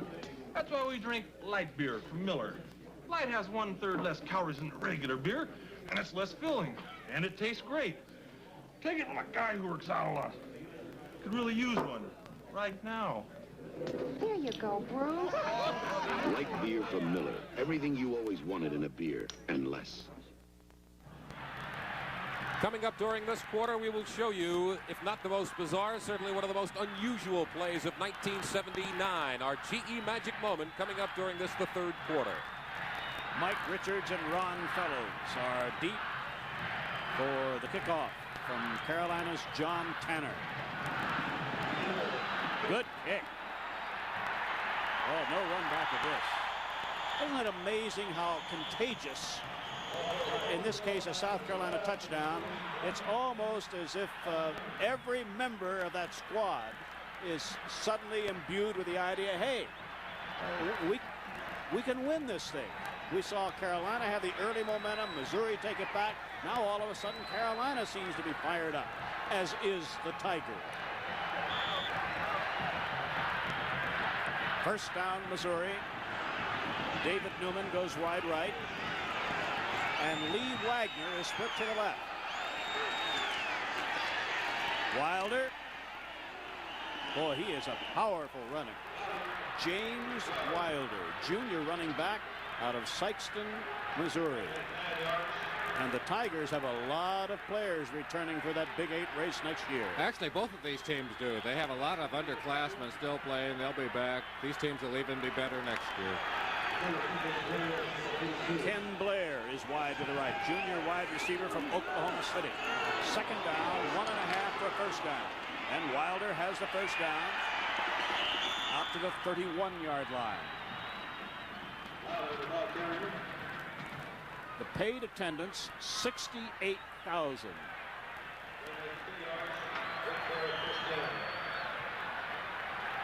Tim Singleton, you're looking at him on the Mislow Isolite. Let's see what kind of action he gets into. Linebacker doing the job, filling the hole right there. Gets a shot at Wilder. Gets a little help there from other Gamecocks, but he did his job. First down from the 31-yard line, and Bradley gets back to the line of scrimmage and did a good job getting back to the line of scrimmage. And the Carolina defense, no doubt about it. You can sense it from this far away, led by Chuck Allen that time, a junior from Anderson, South Carolina, is definitely a fired-up defensive unit. No gain, 2nd and 10, Missouri at the Tiger 31. Missouri leading by 3. Again, 2 wide receivers. Fellows to the left and Wagner wide to the right. 2nd and 10. This is Wilder, and a fine play. A fine play by defensive end Arthur Broussard, a senior from Missouri City, Texas. Loss 4 yards. Third down, 14. You mentioned, Ray, the attendance, 68,000 paid, 62,785 actually showed up for the ball game. Great credit to the people of Birmingham turning out on a day that was threatening rain.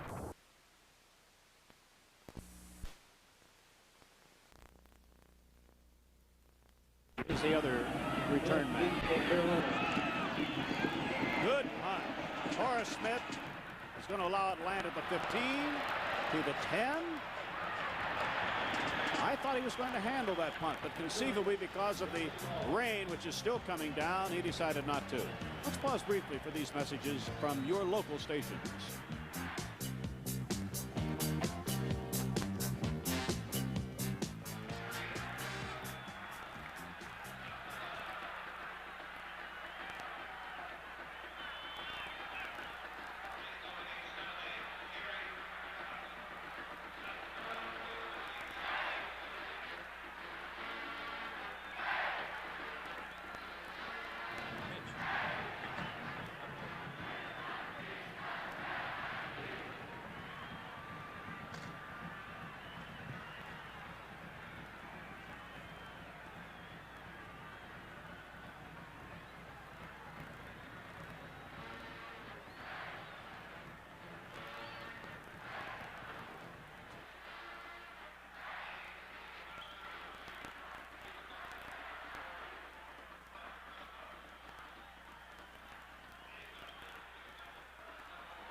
A New Year's Eve tradition.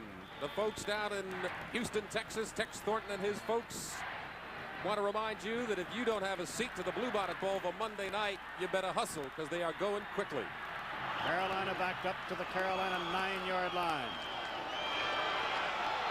George Rogers bangs it out for a first down and an 11-yard gain to the 20-yard line. 6'2", 220 pounds, lightning acceleration. He just explodes off of that line of scrimmage. Used to be a fullback, now he's a tailback. Look at the spin there, keeps the legs churning, taking on all comers. That's what you call running with reckless abandon. One of the Missouri defenders was shaken up on the play. Strong safety Kevin Potter, a freshman from St. Louis, Missouri, was shaken up in aiding on that tackle. Got in the way of that reckless abandon or the runaway freight train or whatever. What they used to call you, Don Perkins? Slow, for one thing. They called me a lot of other things too, but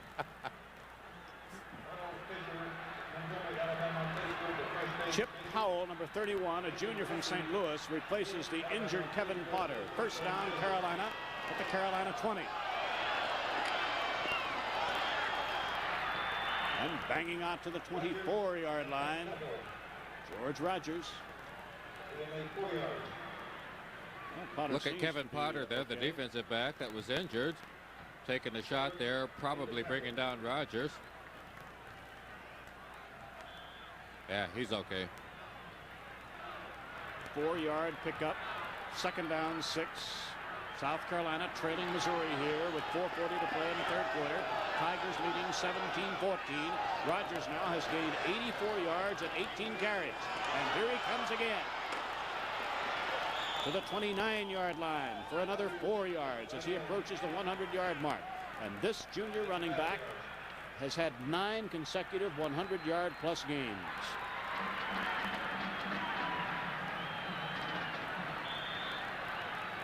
There's the attendance. Those attending tonight, 62,785. A new record for the third.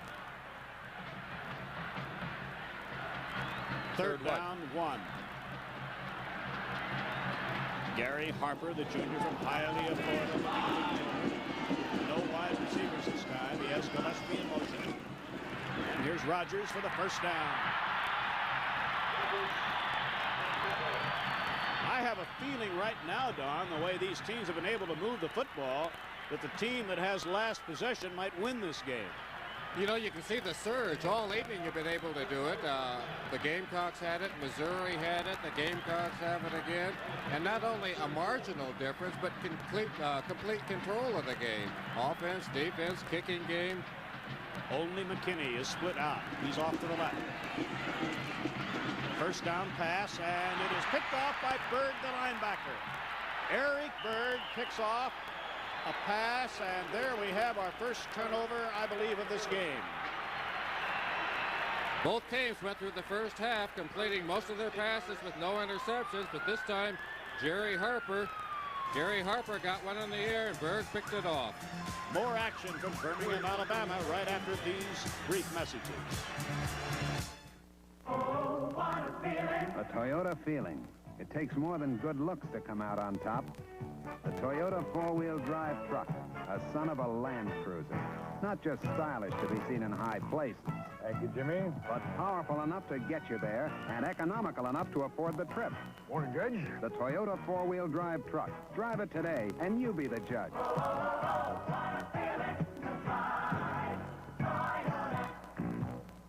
It's just the main store, Sears. It's a lot of little stores in one big store.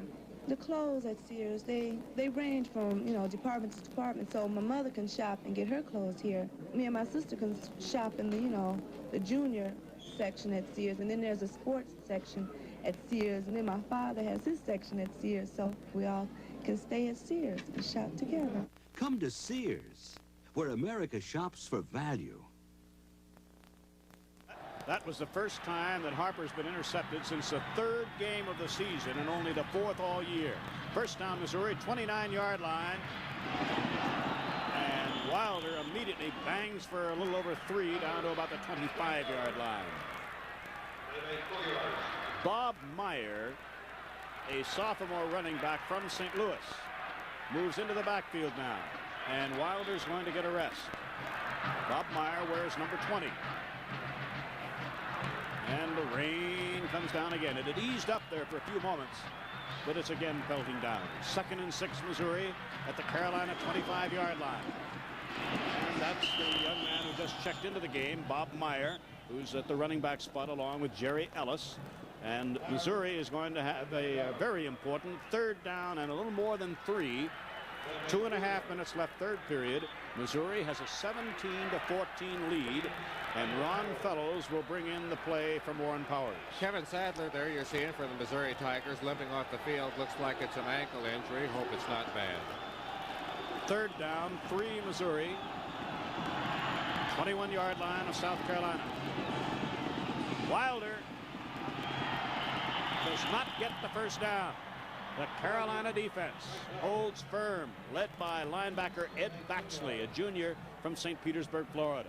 Going to be awful close to it, Ray, and with the rain coming down, I wonder if they're going to go for it with the kicker Ron Verrilli, or if they're going to try to convert on this 4th down situation.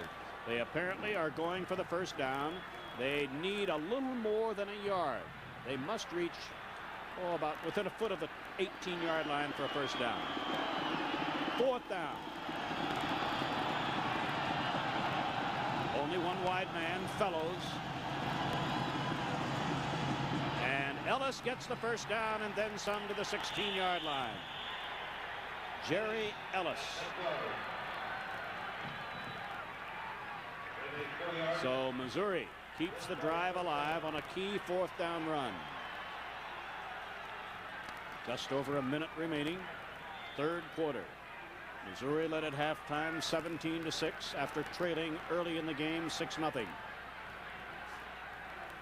only score in the second half was put on the board by Carolina. 2-point conversion was successful. Newman is out wide to the left. He's already caught a touchdown pass. First down play coming up. And there goes Wilder. Wilder picks up 5 to the 11-yard line. Quarterback Phil Bradley, the junior from Macomb, Illinois, just received some shouted instructions from the Missouri bench. Now he'll receive direct instructions from the messenger, Ron Fellows. 2nd and 5, Missouri at the 11-yard line of South Carolina. Only 30 seconds remaining, 3rd quarter.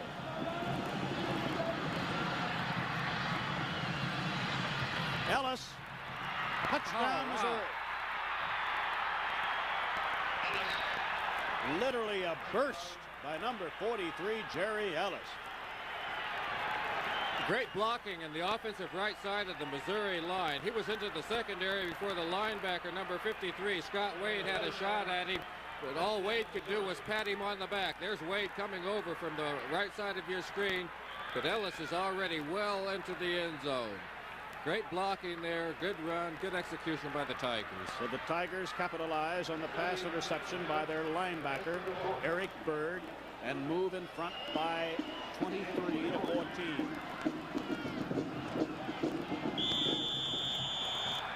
The extra point try by Missouri's Ron Borelli is right on target.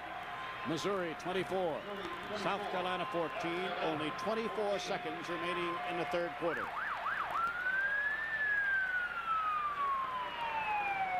More action from Birmingham after these brief messages. The J.C. Penney Battery would like to present 3 very powerful and equally maintenance-free alternatives. The 5-year battery with as much power as most top-of-the-line batteries. The 4-year battery with more power than most new car batteries. And the 3-year battery, big power, small price tag. The J.C. Penney batteries. The full line of maintenance-free batteries.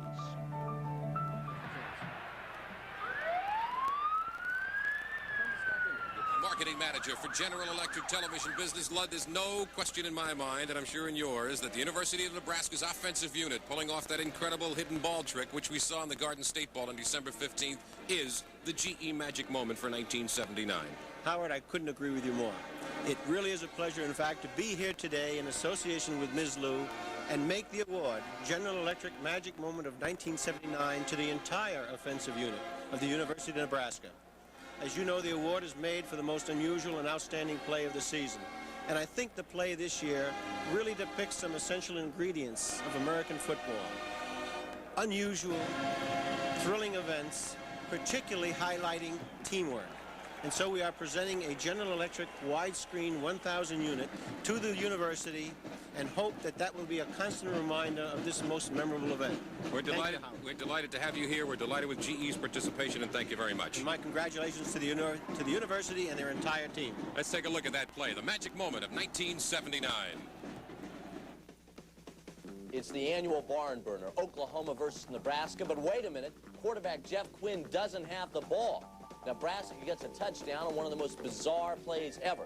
Now on the instant replay, watch what happened. Jeff Quinn never got the center snap. It was purposely left on the ground, and that is exactly where right guard Randy Sloisner found it. He's going to take it in for a Nebraska Cornhusker touchdown. Now at this point, Oklahoma had been leading 17-7. As Nebraska score cut it to 17-14, but that's the way it ended, despite one of the most magic moments.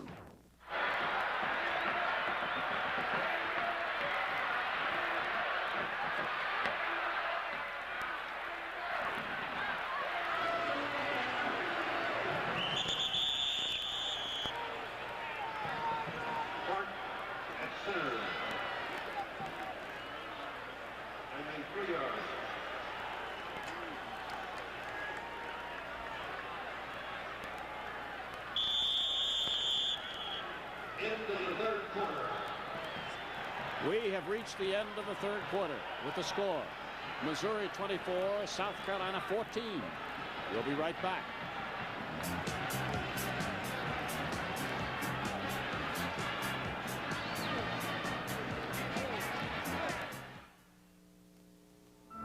The J.C. Penney Battery would like to present 3 very powerful and equally maintenance-free alternatives. The 5-year battery with as much power as most top-of-the-line batteries. The 4-year battery with more power than most new car batteries. And the 3-year battery, big power, small price tag. The J.C. Penney batteries. The full line of maintenance-free batteries. I can tell by the happy mood you're in, by that ever-widening grin. You look like you just heard from Dean Witter. At Dean Witter, your investment program is designed around you and no one else, so you can't help smiling when you hear from us. You look like you just heard from Dean Witter.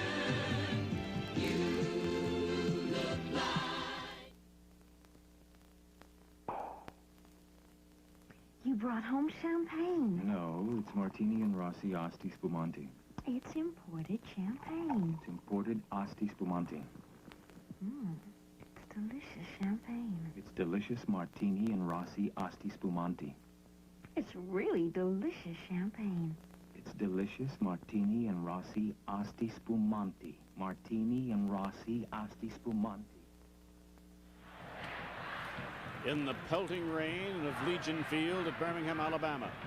Third annual Hall of Fame Bowl with Don Perkins and Howard David. This is Ray Scott. Carolina has a 2nd down and 7 at the Carolina 29-yard line. That was Gillespie in motion. And coming out to the 31-yard line and coming very close to a 100-yard game is the second leading running back of this collegiate season, just concluded, George Rogers. And for Carolina, 3rd and 4 at the Gamecock 32-yard line. One turnover in this game, and Don, in view of the rain we have had this evening, I think it's remarkable. And that turnover was turned into a touchdown by Missouri after the pass interception. That was McKinney in motion. Here goes Rogers. First down. Oh, boy. They made great use of that man in motion that time. They certainly did. It's an unusual motion, one that I hadn't seen before until the Gamecocks pulled it off a couple of times in succession there. But number 41, Zion McKinney, was coming back in motion. You're looking at quarterback Gary Harper. You'll see McKinney come in almost to the center. Right there you see him at the edge of your screen. Then he goes back, and watch the great block right there. Thrown by the wide receiver Zion McKinney that gives George Rogers room to hit to the outside. And you don't need to give that big fella much daylight. And you can change that little notation there to 10 straight games over 100 yards. Rogers has 112 yards for the night. And this is Spencer Clark. And the Gamecocks are on the move. Clark, number 35. Fleming Georges, junior running back, gets it in Missouri territory at the Tiger 45-yard line on a pickup of 8 yards. Center there, Quay Farr's got quite a job on his hands with all the rain falling here at Legion Field. He's got to make sure he gets that snap up into the quarterback's hands. 2nd down 2 at the Tiger 45. Again, McKinney with that unusual bit of motion. Short gain, a yard. Spencer Clark picked up 1 yard. Rogers is going to get a rest of just 1 play as we watch the last play. Pretty good block, too, by McKinney again. He's got to throw a block when he comes back in there, and it gives the running back an option to go inside or outside of that block. I think our crew does a tremendous job under the most adverse of conditions. All right, 3rd down and 1, 44-yard line of Missouri. 13 minutes left to play in the game.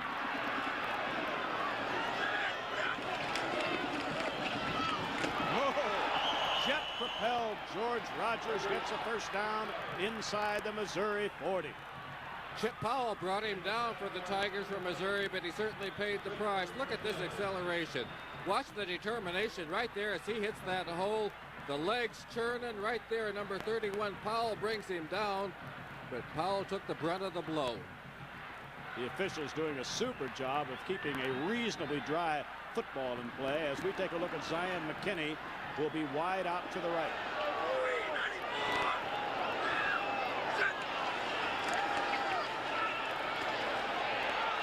Pass is delivered. It's close to a 1st down inside the 30-yard line. Zion McKinney. Done a great job. He's been blocking a great deal and blocking very effectively. He's the leading receiver for the Gamecocks. He's going to run a square out pattern. You got to drive that man back like you're going beyond him and then break to the sidelines. McKinney tries to stay in bounds and pick up some extra yardage even. And he gets a 1st down at the Missouri 27-yard line. A lot of time left, 12 minutes and 13 seconds. Missouri leading 24-14, but Carolina on the move. There goes Rogers. Oh, we have seen some great running tonight by Rogers and by Wilder in particular. Such a big man, 6'2", 220 pounds, and with such acceleration, great speed, 1,500 yards rushing on the year. He's been running like that all year. Number 21, Eric Wright, brought him down, but he's a lot of man to stop. First down at the 16-yard line of Missouri. McKinney again is wide, this time to the short side of the field. Now in motion. This is Spencer Clark. And Missouri defended that attempted wide out very well, wide run. And the result is a loss to about the 19-yard line. A critical series here for South Carolina.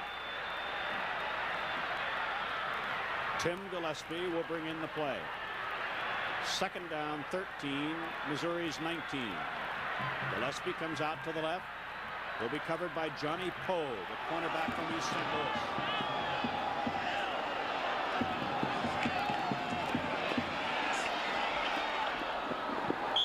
That time, Harper saw that Poe had excellent coverage on Gillespie, and I think he threw that away deliberately. I think so too, Ray. Gillespie, as you mentioned, was well covered. Harper did the wise thing. He can't afford another turnover. He's thrown one interception. It cost the Gamecocks. He doesn't want to do it again. Ray Stevens, a junior defensive lineman from Glen Carbon, Illinois, has checked in, number 96 for Missouri. Now, Carolina has a 3rd and 13 at the Missouri 19-yard line. 11:32 left to play in the game. McKinney started to line up to the right. Now he's coming wide left.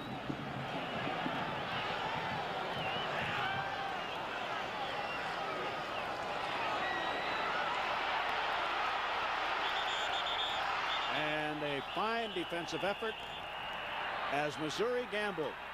Strong safety Steve Crapo will wind up getting the quarterback. Harper there has quite a bit of time, but he's got a lot of pressure. Number 36, the first man on him, is the linebacker Berg. But Crapo, number 13, is the one that finally drapes his arms around him and knocks the ball loose. Not only did it cost a lot of yardage, but it moved South Carolina out of any possible field goal range, and our most unusually attired young man for South Carolina is Jay Felts, the punter.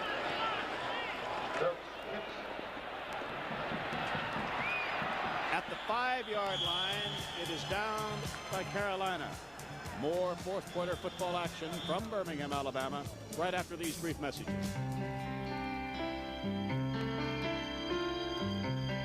This is John Kruger.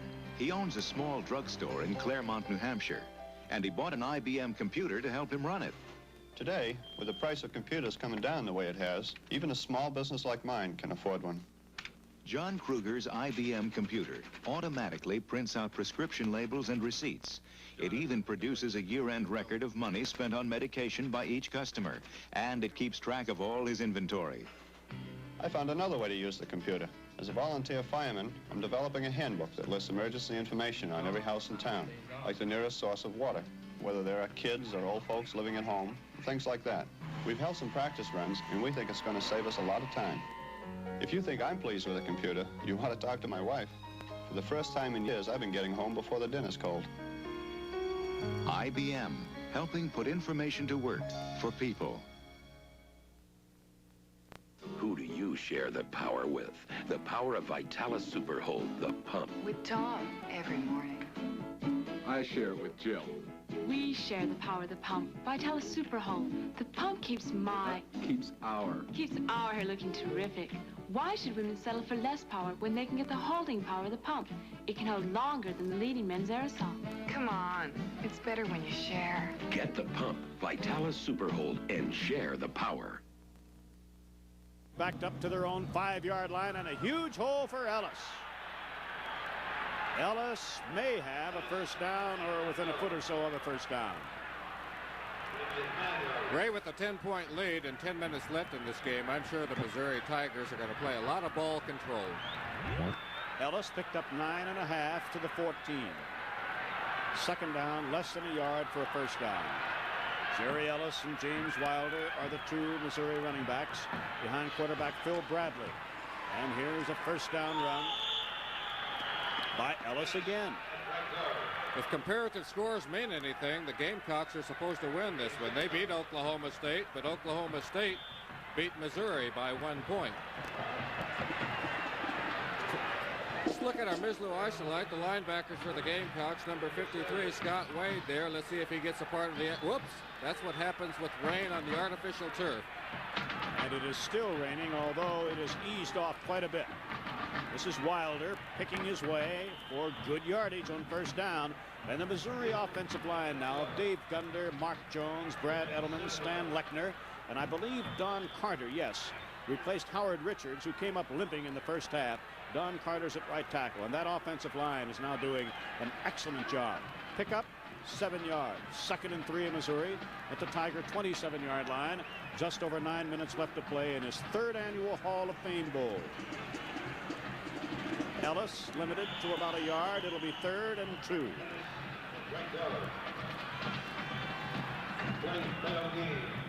Ray, on Monday you get an opportunity to sit back, relax, kick your shoes off, put on the tube at about 8 o'clock Eastern time, and you'll see my good friend Don Perkins and Merle Harmon and I, Howard David, at the Bluebonnet Bowl for Purdue and Tennessee. Should be a shootout. I'm anxious to see Herman versus Streeter. I'm really looking forward to it.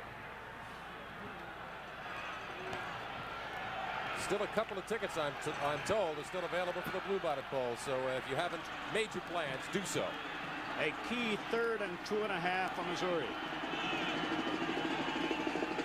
Ellis. Forward progress is just beyond the 30. And Missouri needed to get just beyond the 30, so this might call for a measurement.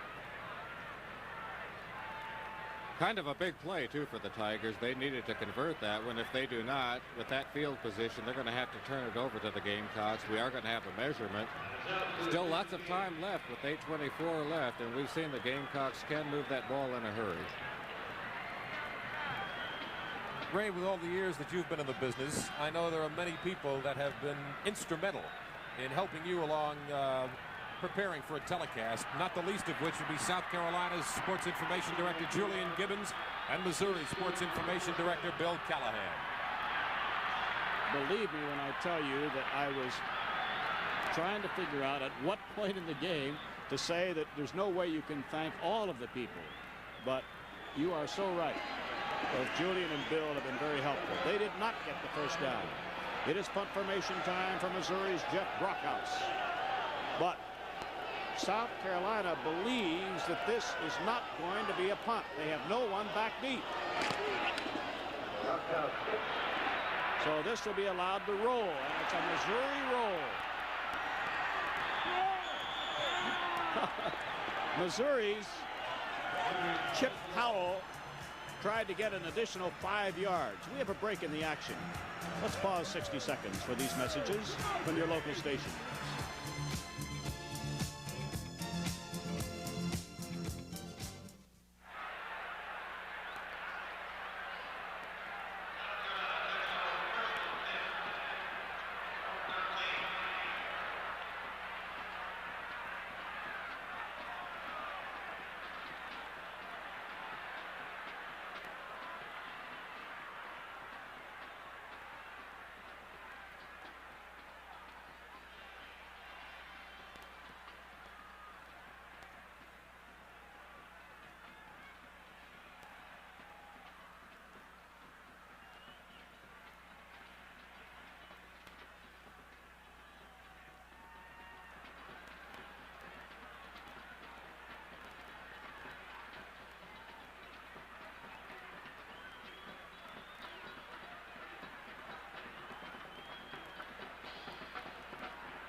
Getting into the spirit of the times.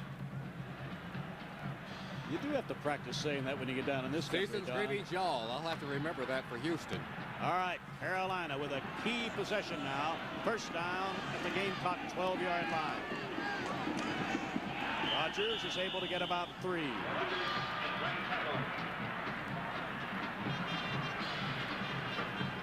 Young Harper's only been averaging about 12 passes per game, but I think he's going to have to put that ball in the air. The Gamecocks have got to score, and they've got to score in a hurry because it's going to take 2 scores from them to win this one.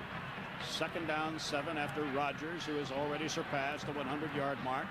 And in his case, for the 10th straight game this season, it's a 2nd and 7 for Carolina at the Carolina 15. And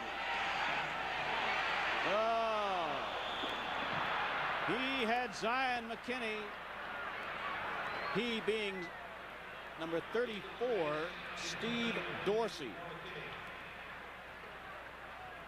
I think that was Dorsey who threw that. Was Dorsey that threw it, yes. And Harper was downfield. Rogers was downfield. Wasn't very wide open. It would have had to have been an excellent pass. So now it is almost a must. 3rd and 7. 7 minutes and 13 seconds remaining, and Carolina trailing by 10.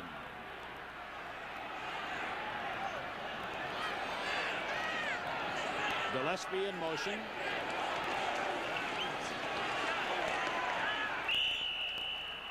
We're going to have a 4th down and about 4. Now let's see if Carolina elects to gamble with 7 minutes remaining.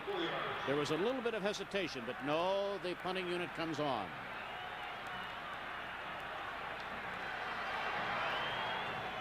So it is punt formation time.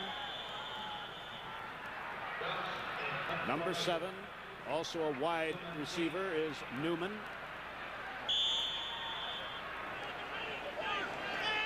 To Newman's left is Bill Whitaker. Hanging it high, fair catch, Newman at the Missouri 39-yard line.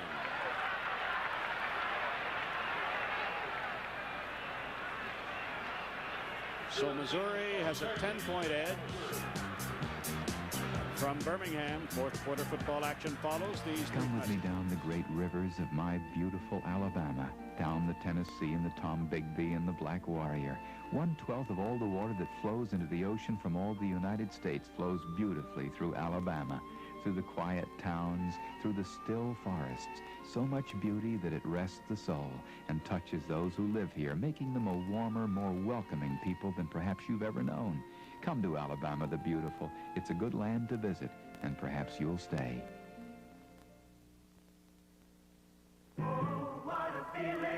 That's the feeling for a car that's been the #1 seller in the world, the Toyota Corolla. And here comes the 1980 Toyota Corolla, new from the wheels up, with slipstream styling, more room inside, and a peppier 1.8-liter engine. The all-new Toyota Corolla's got what it takes to make you feel like you're sitting on top of the world.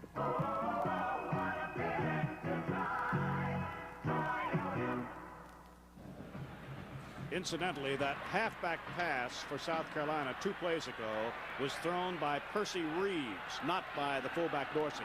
But now, Missouri, 1st down, Missouri 39-yard line. And this is Ellis.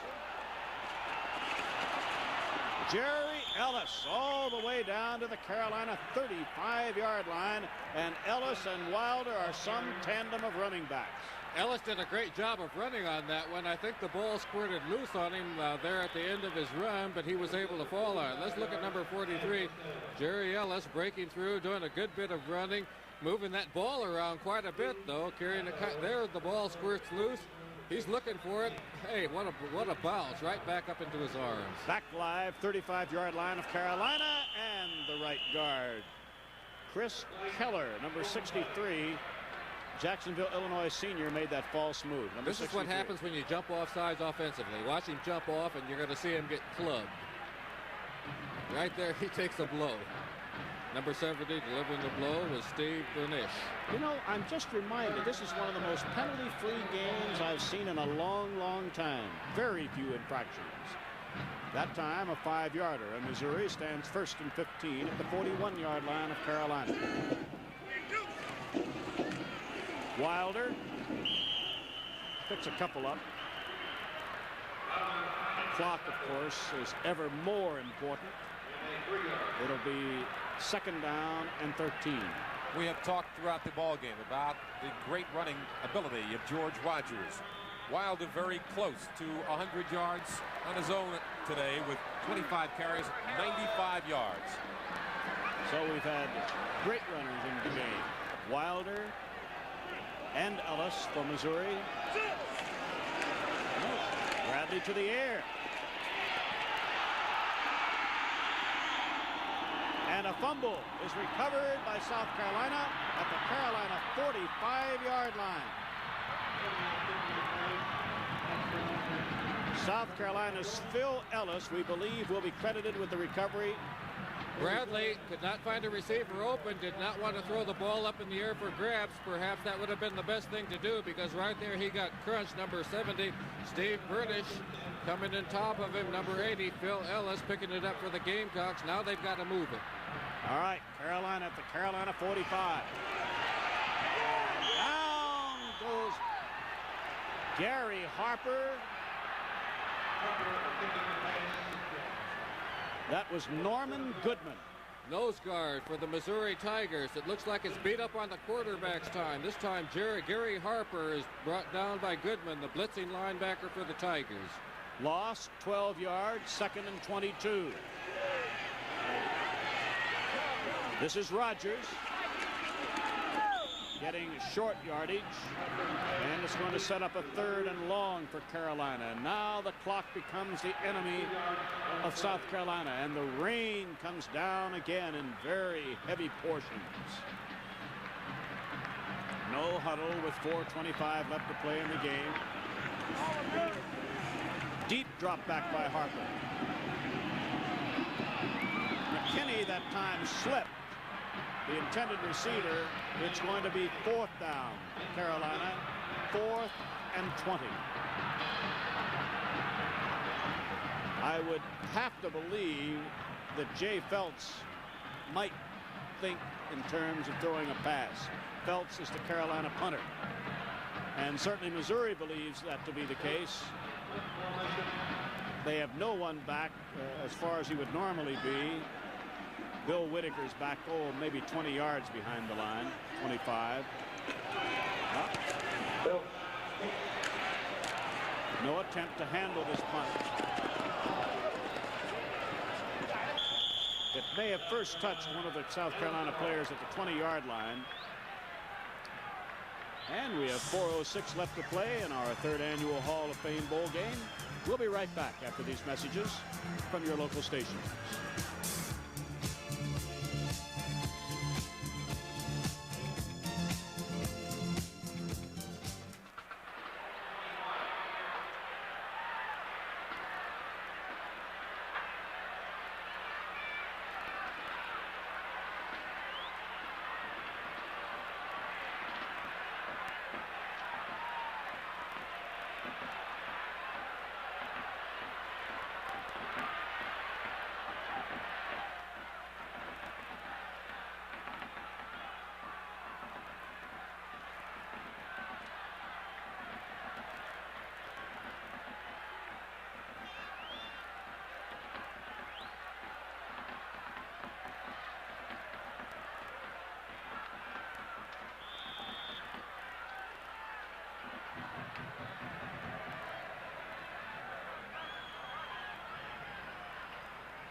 Following the Carolina punt, 1st down Missouri at the Missouri 21-yard line.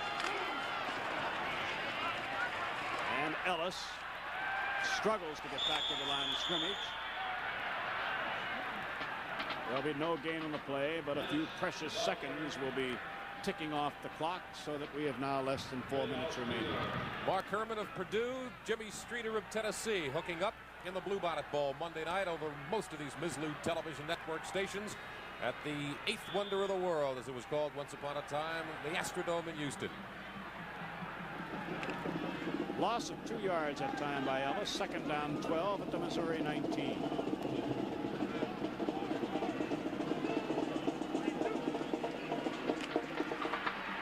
Here comes Ellis again. And he'll be within a yard of a Missouri 1st down.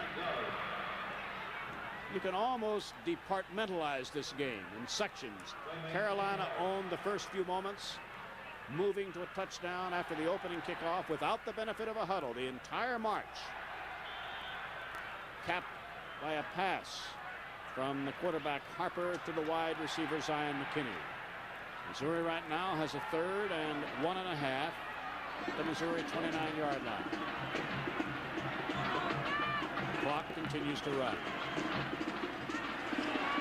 Wilder does not get a first down, but a penalty flag is down.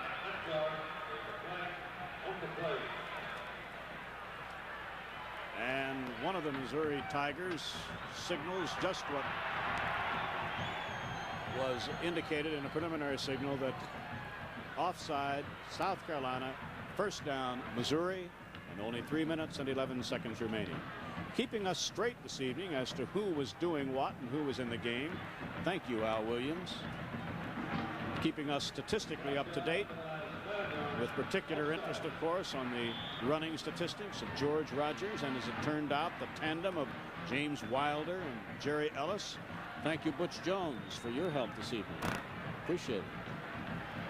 First down, Missouri on the offside penalty at the Tiger 34-yard line. The clock starts to run again. Ball, Big 8 quarterback. Bill Bradley hands off, and I have to believe James Wilder has now reached that magic 100-yard mark, or very close to it. Looking at it from the end zone, let's take a look at number 22, Terry Hill, the ball carrier. Great blocking in that line. 70 getting moved out of the way is Steve Burnish from the Gamecocks. A good, crucial pickup for the Tigers as they try to work on this clock. And I stand corrected. I said 32, James Wilder. It was 22, East St. Louis, Illinois sophomore Terry Hill. Pickup of 6, second down for Missouri.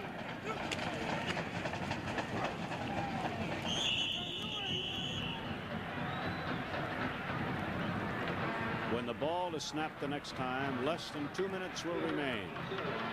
Many of our fans have left after being thoroughly drenched here at Legion Field. We can't say enough about the way the South Carolina fans followed their football team here. We have reason to believe that somewhere in the vicinity of 25,000 fans came here to watch this game. I didn't know that we had a camera in the truck taking a shot of our director. There was false movement by both the offensive line. The left side of the Missouri line made a premature move. Illegal procedure, Missouri. So Game's getting a little ragged out there on the field right now, Ray. I guess both teams know the game is really over and they're going through the motions. A highly entertaining third annual Hall of Fame Bowl, and 68,000 tickets were sold for this game. Almost 63,000 here in person, despite the threat of rain all day and a lot of rain this evening. I guess Curtis Dickey's rushing record for the Hall of Fame Classic is safe. Last year he carried 38 times for 273 yards. This is Phil Bradley. Just interested in getting rid of the football, and it'll be fourth down, and with 1:03 left, South Carolina will apparently get the ball one more time. We have extolled the virtues of Mr. Rogers without sounding like his press agents. He is really a fine back and a fine gentleman. Spends more time praising his offensive line than he does talking about himself. And I think we're getting a preview of the preseason choice for 1980's Heisman Trophy. There's Horace Smith. Off to his left, up about 5 to 10 yards is Andy Hastings. All-out attempt to block the punt, but Missouri's Jeff Brockhouse got it away. And now we're down to the final seconds of this game, and Carolina will have it with 50 seconds left to play at the South Carolina 15-yard line. And barring some sort of a football miracle, Jim Carlin's South Carolina Gamecocks will finish with an outstanding 8-4 record. And Warren Powers, one of the truly bright young coaches in America, will have that enthusiastic band of young men come back next year as Missouri finishes with a fine 7-5 record and belted out of bounds with Spencer Clark on the receiving end of that Gary Harper pass. 44 seconds now remaining. Well, Ray, they say the game is never over until the final gun, but I don't believe that. This game is over.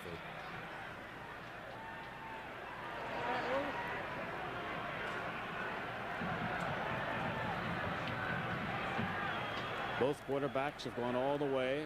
Junior Gary Harper for Carolina and junior Phil Bradley, the all Big 8 choice for Missouri. Harper with a deep drop back.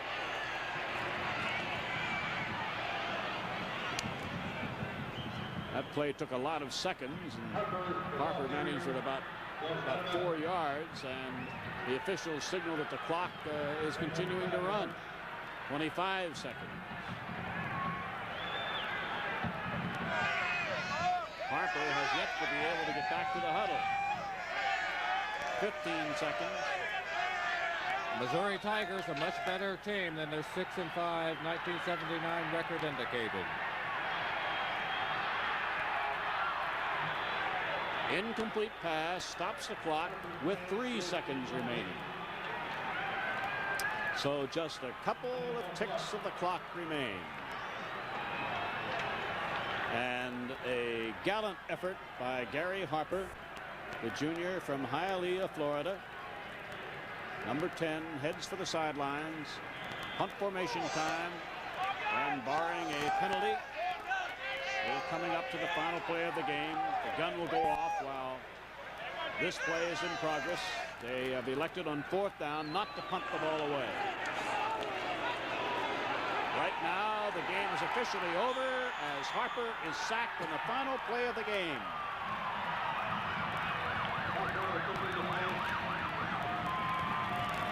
So Missouri's Tigers truly have something to build on. South Carolina with one of its most successful seasons ever.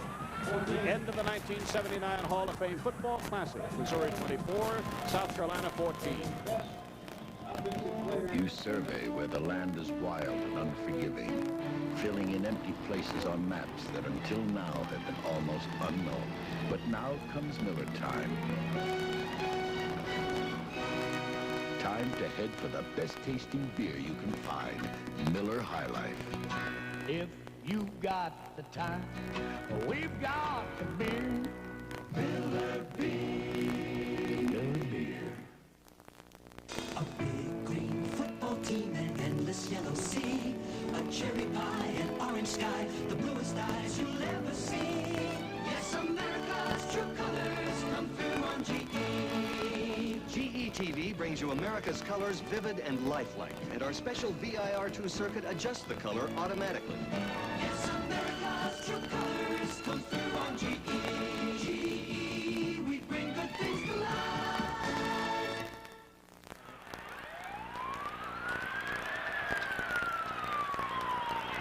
We have as our guest at the conclusion of this ball game where Missouri defeated South Carolina by the score of 24-14.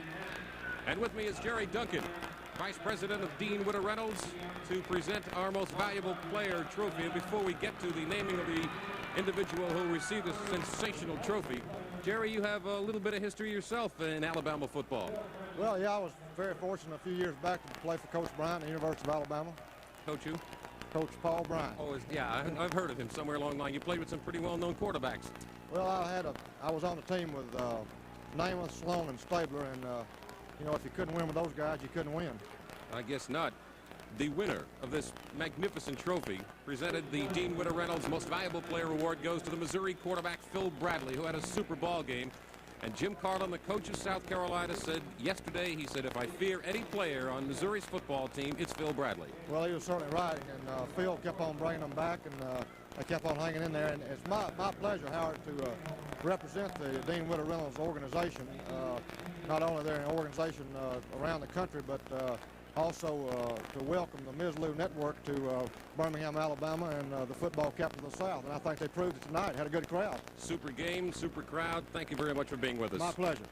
Thank you a lot. All right, we'll be back to recap tonight's exciting Missouri-South Carolina football game right after we pause for these messages.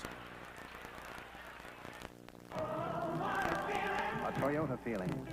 From the moment you drive the all-new 1980 Toyota Corolla liftback, you'll get the feeling, the thrill of a Toyota Corolla, new from the wheels up, with a peppier 1.8-liter engine, more comfort and centered equipment than before, and sporty new slipstream styling.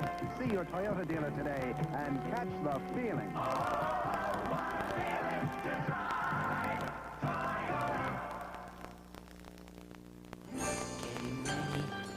make it shine, looking pretty. There's a lot to do. You're waiting for your dreams to come true. Come on and have a Pepsi day. Come on and taste the Pepsi way. Come on, have a Pepsi day. The Pepsi generation. Pepsi day. Well, the crowd has kind of left at Birmingham, Alabama. But nevertheless, they got to see a whale of a football game as Missouri beat South Carolina by the score of 24-14. We mentioned that Phil Bradley is the game's most valuable player. The best offensive player of the game award goes to the incredible George Rogers of South Carolina, gained over 130 yards. Eric Bird of Missouri was chosen as the game's best defensive player, and Phil Bradley receives the Cecil Stubbs Memorial Award and the Dean Witter Reynolds MVP award for outstanding accomplishments in the ball game. Now, let's take a look at the last touchdown of the ball game. And 30,000 some odd from Columbia, South Carolina, had one last chance to cheer as Gary Harper went in from 11 yards out. That was the final score that South Carolina was able to put on the board tonight. At that point of the ball game, it made it close. It was 17-14. And Ray Scott and Don Perkins. Ray, I think we got to see a whale of a football game. I truly enjoyed it. That's one of the nice things I think season game. In my case, I had heard about George Rogers. I was telling Don before the game this evening, I have an opportunity throughout the football season to visit with various professional scouts. And I had at least 2, maybe 3 professional scouts tell me that they rated George Rogers among the top 4 or 5 backs, juniors, seniors, whatever their status in school. In other words, they just believe that he is better than some of the highly publicized senior backs this year, and I can see why. But on the other hand, Missouri, I guess, had more balance. Would you agree with that, Don? Yeah, Ray, I think I would agree with that, and I think they were much better than their 6-5 record indicated. We talked a little bit earlier in the show about the 3-point loss against Nebraska when they elected not to go for a tie. They had really a chip shot there for a field goal to tie the game up. They went for the win, and also a 2-point loss to Oklahoma. They play a real tough schedule in that Big 8. They're a well-balanced ball club. They're solid all the way around. They were hurt early in the year. We talked also about Wilder, the great running back, and he had a fantastic evening out here. Being a good running back, he only ran for 600 and some yards. Now, you can't compare that with George Rogers over 1,500 yards running, but you have to consider the caliber of competition that he was running against, plus the fact that he was not going at full strength for most of the year. So it was a good ball game. Don, how would you, or would you, be able to put your finger on the turning point of the game or the key in the ball game? No, I don't think there was ever really a turning point in the ball game. It seemed to go in surges, like the momentum started off initially with the Gamecocks. It looked like everything was going their way. Defensively, they were solid. Offensively, they just moved the ball down the field at will early in the game. Then the pendulum seemed to swing, and Missouri would do the same thing.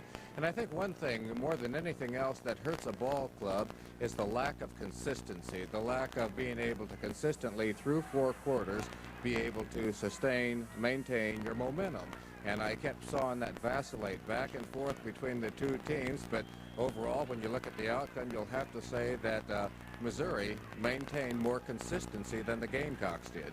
We'll be back to take a final look and some final words of this victory for Missouri over South Carolina right after we pause for this. In Japan, when Pentax puts out a new camera, our competitors must be taking it apart. Because one year, we invented the instant return mirror. The next year, we were not alone. Then we introduced through the lens metering. Soon others had it too. This year, we're introducing the MV. It's even lighter and simpler than the Pentax ME. Go to it, gang. That's Coach Johnson. He's from the college. Looks like he's worried about his problem dandruff. I wish he'd ask me. Mr. Owens, I need a shampoo. Ever tried Tegrin? Can it really work on my itching and flaking? Well, in a national survey, 3 out of 4 dermatologists judged Tegrin's medication effective in fighting even problem dandruff. I'll give it a tryout. Hey, how's that dandruff problem? Tegrin's a winner, Mr. Owens. Prove it to yourself. Tegrin works. How many cold tablets do you take a day? 2? More. 4? More. 6? Yes, 6. A day? And then more at night? Why? They're new? Ever try Contact? No. Watch. One Contact helps relieve your congestion for up to 12 hours without the aspirin substitute and cough suppressant in these.